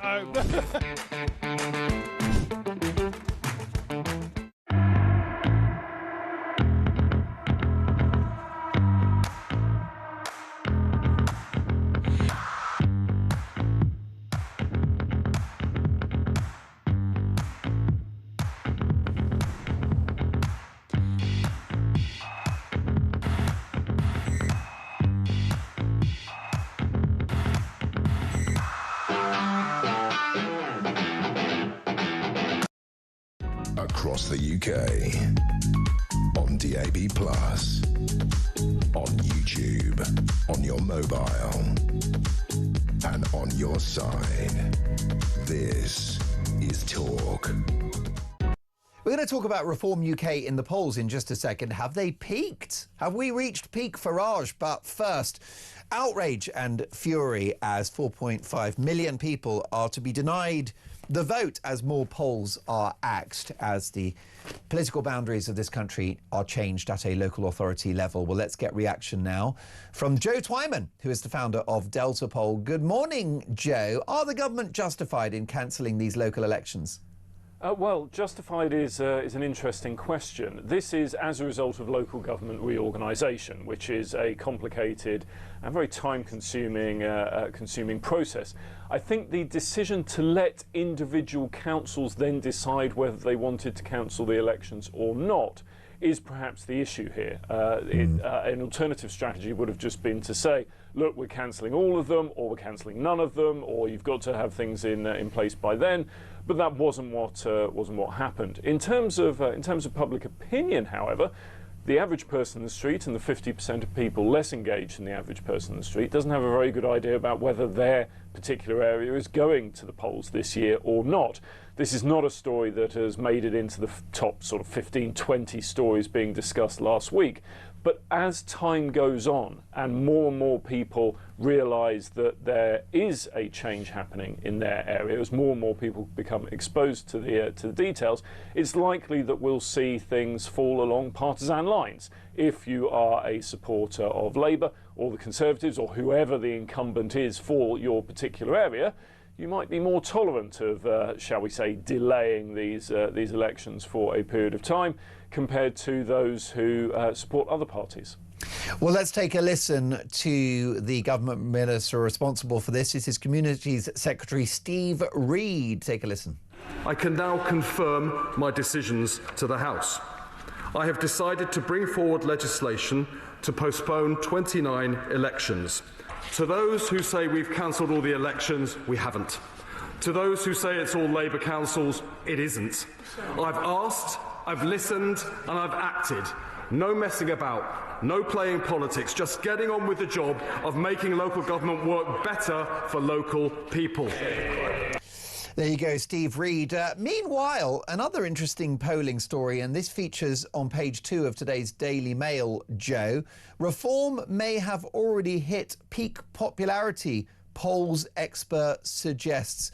What do you make of that? Have we reached peak Farage? Well, we may have done, yes. The point is, nobody really knows. The polls are never a prediction of where we're going to be. They're only a snapshot of where we are at the moment. There are over 3 years until the next general election, we assume. Let's say 3.5 years. It's within 3.5 years that Boris Johnson was talking about his plans for his third term as Prime Minister.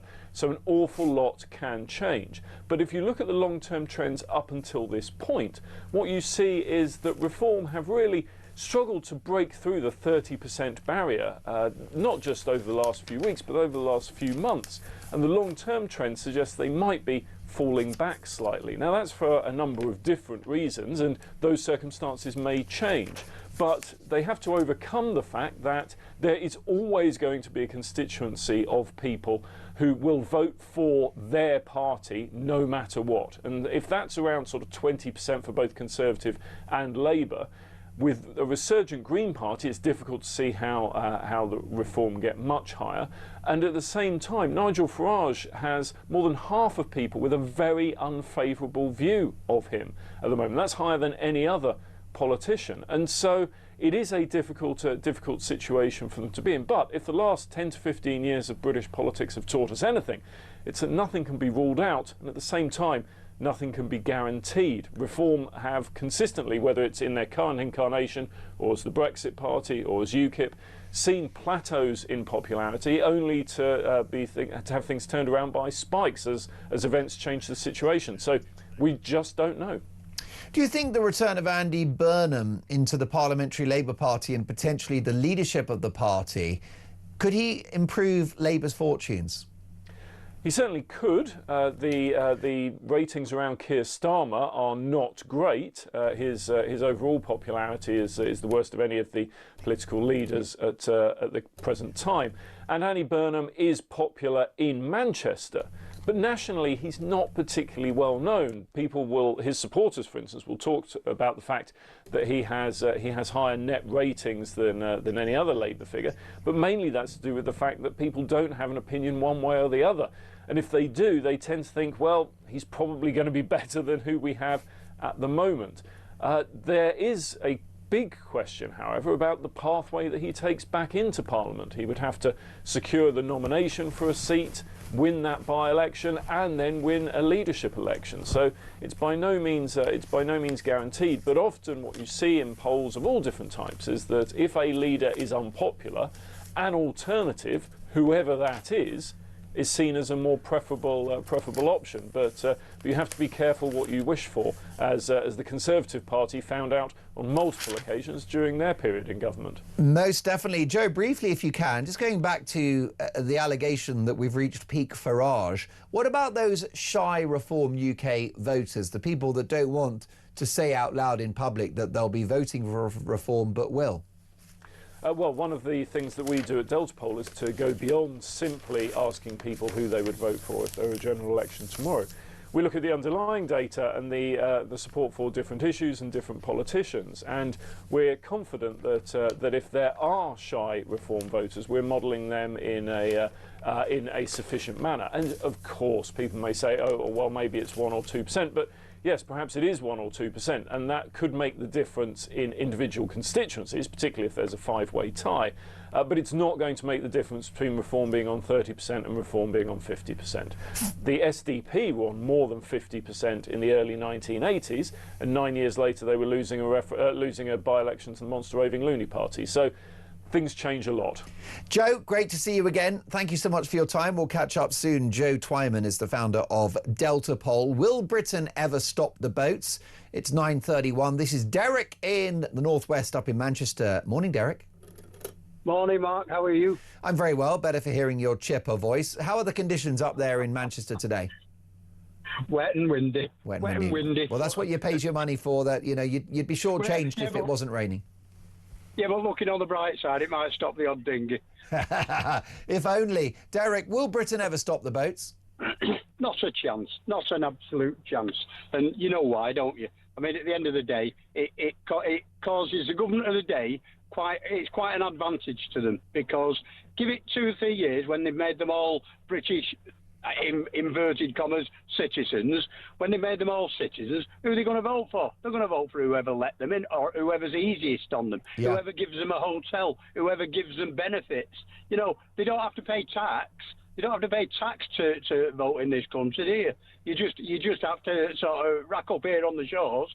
A couple of years later, they'll give you a British citizenship, whether you deserve it or not, and then you can vote in our elections. So, you know, whoever's the government of the day, whoever's most lenient on them, is the one that's going to benefit from it.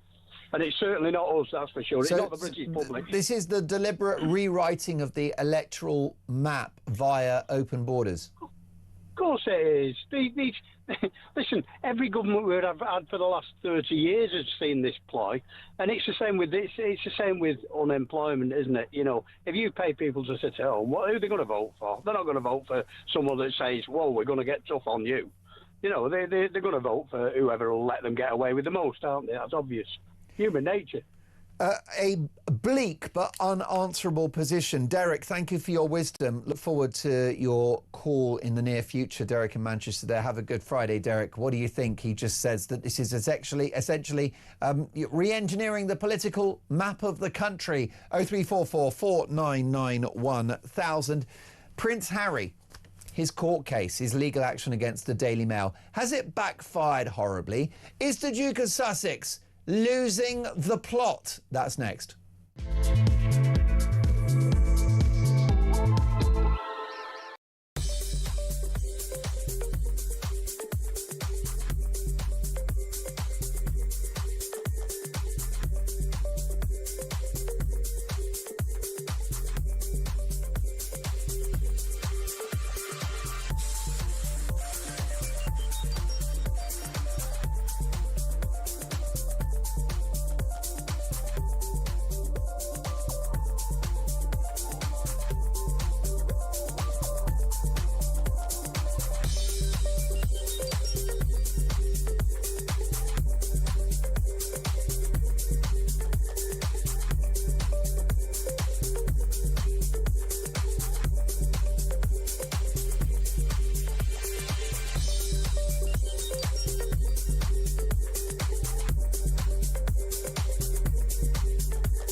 Across the UK, on DAB+, on YouTube, on your mobile, and on your side. This is Talk. Will Britain ever stop the boats? It's 9:34. This is Talk Breakfast, and a voice note from Martin.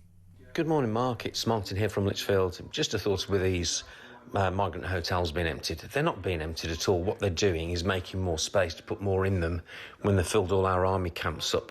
I mean, can you imagine the insanity of putting these fighting age men all over the country in concentrated groups? Just get a WhatsApp link set up and just look at the damage they could do. It's already going on in other communities, that's for sure. How ridiculous. I mean, all they'll do, Mark, they'll just keep filling up those hotels. They're just making more space. It's a load of rubbish. Mahmood is taking us for a ride. Anyway, great show, mate. Nice to see you on the TV this morning. Thank you. Thank you, Martin. I appreciate that. Thanks for your voice note. Alan says Starmer hides behind the ECHR rules. He's woke, he's soft and a danger to the country through weakness. Brian says, I've said for months that this government is gaslighting us by pushing the narrative that migrant hotels and the slow processing of said migrants are the problem. No. Illegal immigrants are the problem. Every last one of them needs to be ejected from this country.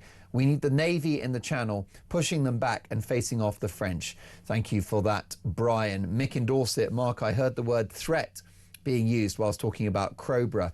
A threat is another word for risk. In a risk assessment, the description is the likelihood and the severity of that risk occurring. So basically, if it's very unlikely, the damage which could be done is severe, you still have to place strong procedures in position.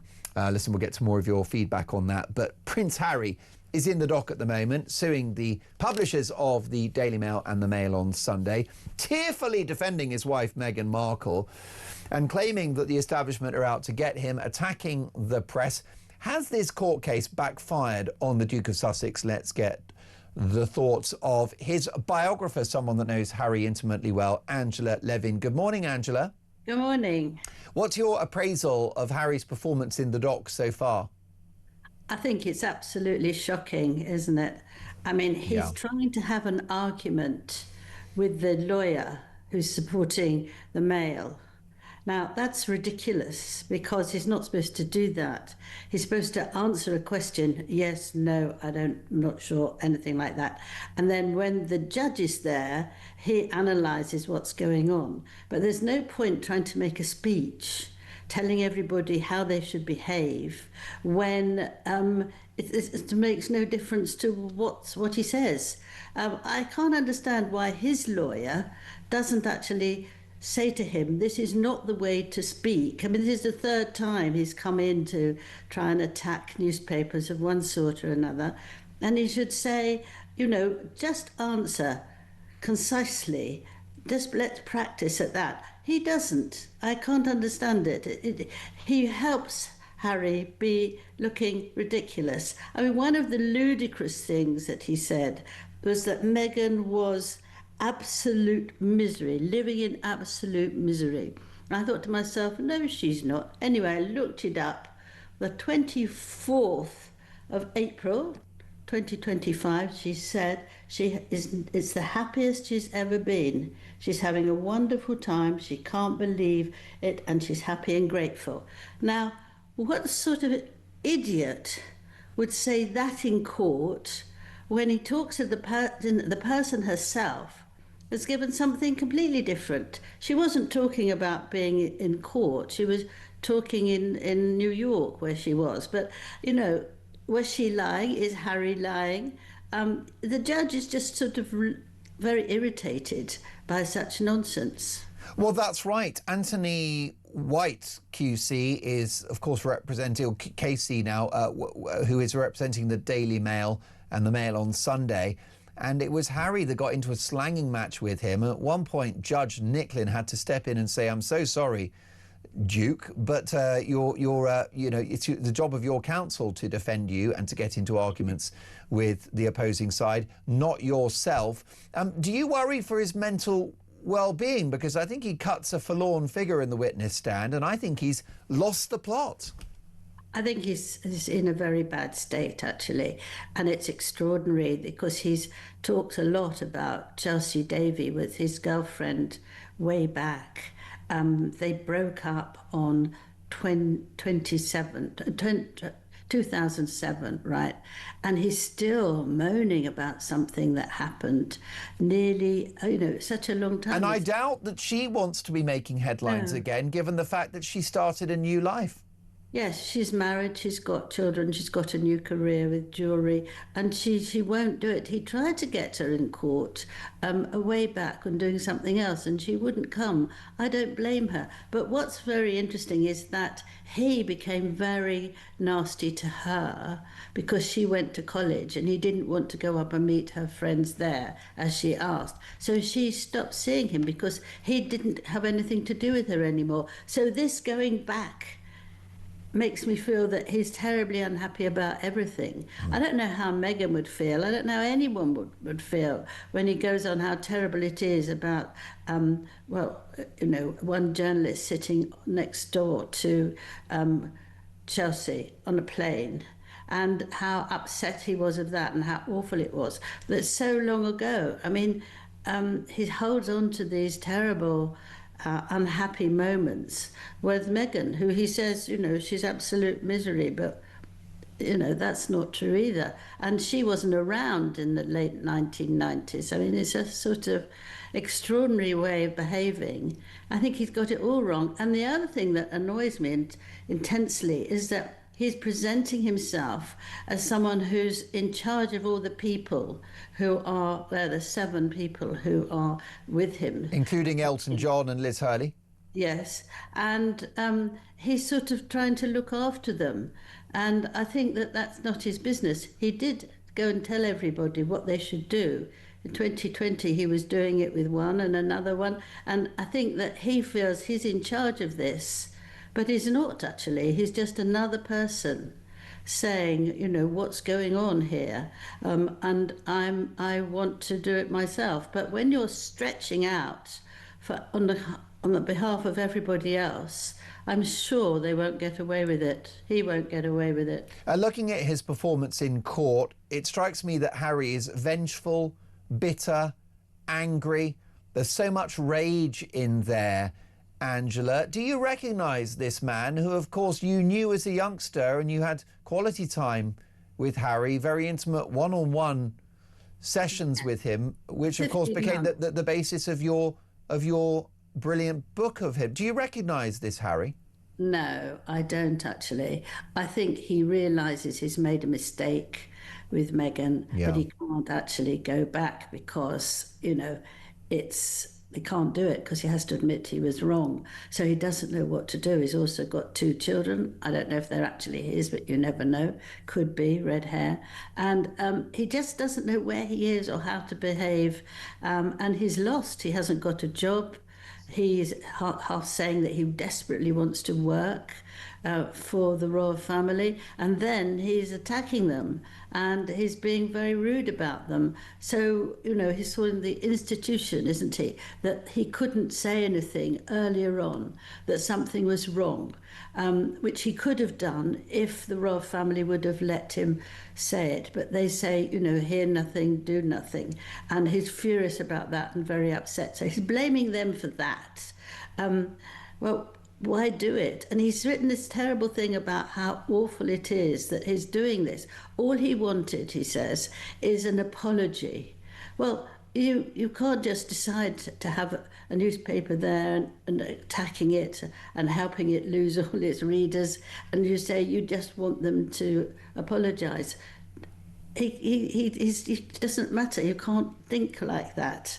And he has to have people who know what they're doing, and they take it to court and they decide, let's work it out, what happens and is it right.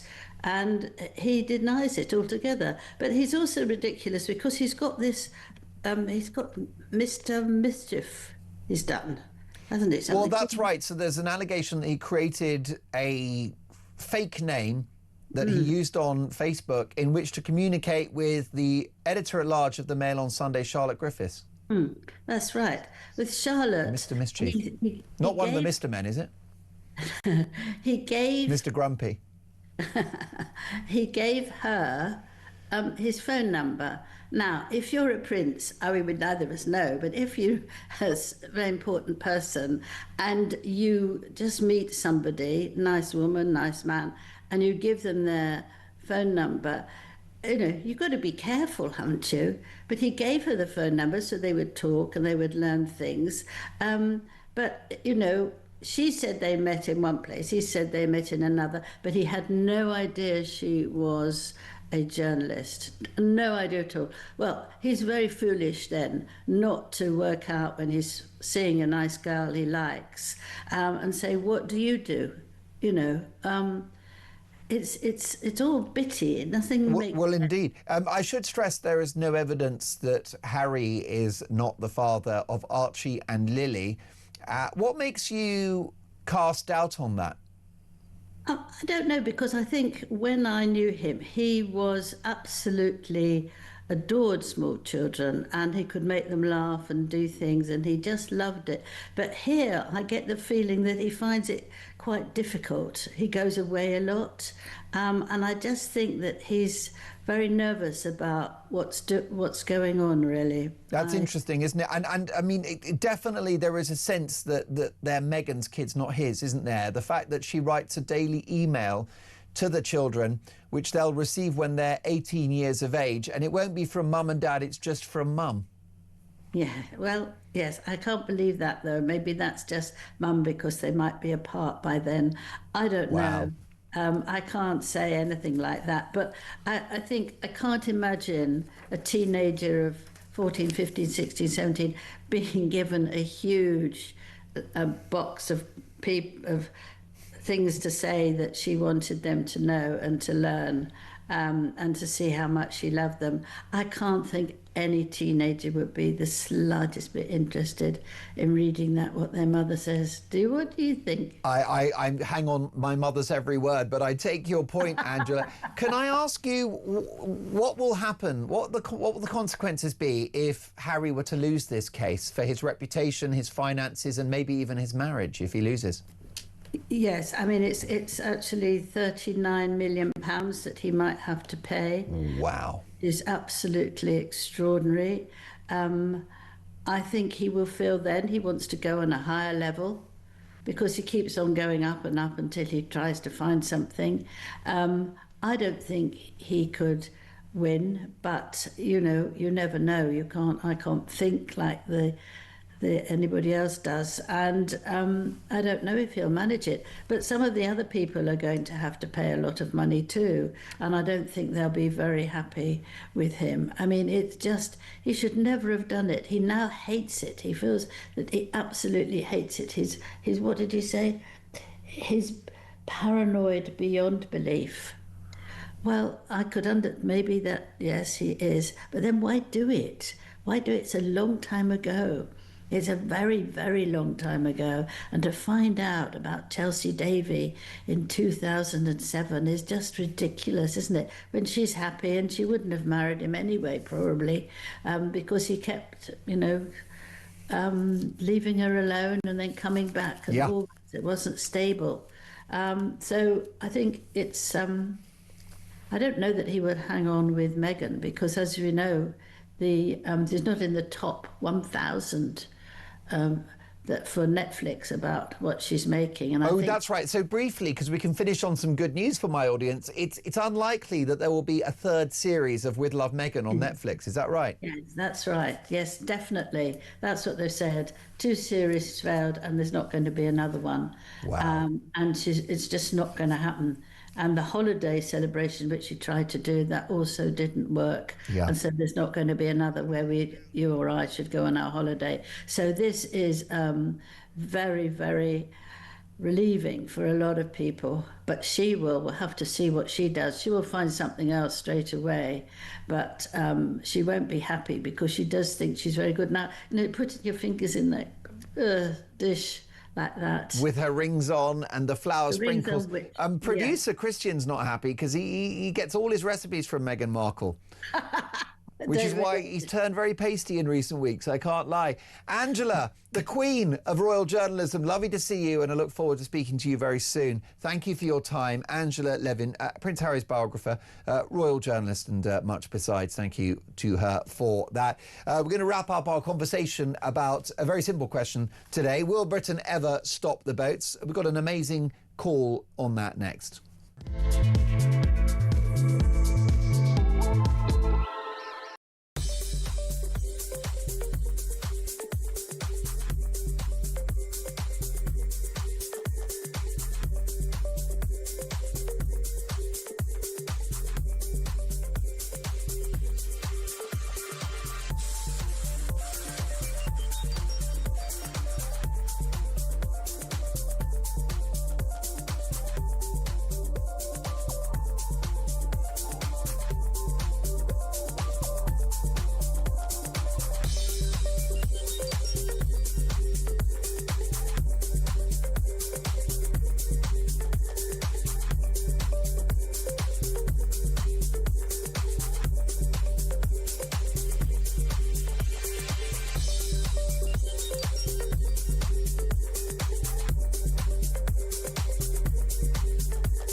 I have a message tonight for the incredible people of Greenland. And if you choose, we welcome you into the United States of America. That is why I said the use of tariffs against allies is completely wrong. You know, the fact that they had a boat land there 500 years ago doesn't mean that they own the land. We're not going to have Russia or China occupy Greenland. So we're going to be doing something with Greenland, either the nice way or the more difficult way. Any decision about the future status of Greenland belongs to the people of Greenland and the Kingdom of Denmark alone.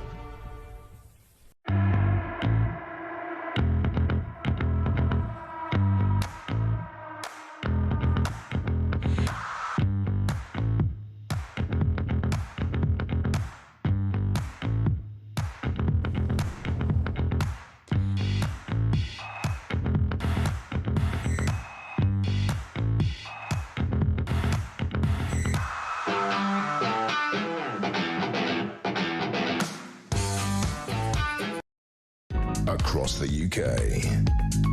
On DAB+, on YouTube, on your mobile, and on your side. This is Talk. It is 9:52. You're listening to Talk Breakfast, and breaking right now, the leader of the opposition, Kemi Badenoch, has been on X in response to Donald Trump's remarks about UK forces in Afghanistan. She's written, "Trump saying NATO allies were not on the front line in Afghanistan is flat out nonsense. British, Canadian and NATO troops fought and died alongside the US for 20 years. This is a fact, not opinion. Their sacrifice deserves respect, not denigration." She's absolutely right. Donald Trump does talk a lot of nonsense, but actions speak louder than words. And I would argue that in this country we could do with that kind of leadership. But yeah, he makes stuff up. He's in cloud cuckoo land half the time. But actions speak louder than words. Look at that southern border in the United States. 12 million people entered America illegally in the Biden years, and he has closed that border. It's quite clear that Donald Trump would stop the boats if he was in charge of this country. I've got Trump envy in that department. Here's a voice note on that subject. Sharon, take it away. What about all the stuff that these people get? They're seeing everything, like we've said. They keep the phones, showing it back down the line, so a lot more people want to come. Who wouldn't want to come to a country that gives them more than the citizens of that country? We're like a utopia for them. They're heading here because that's what they're going to get. They know all the trinkets, all the money, the food, a hotel. They've never stayed in a hotel, most of these people, and they're going to be living in one. It's just absolutely crazy. But these politicians just are blind to what the easiest thing to do is take away the attraction, but they'll not do it because they're just blind to it. Frustrating. Good show. Sharon from Yorkshire.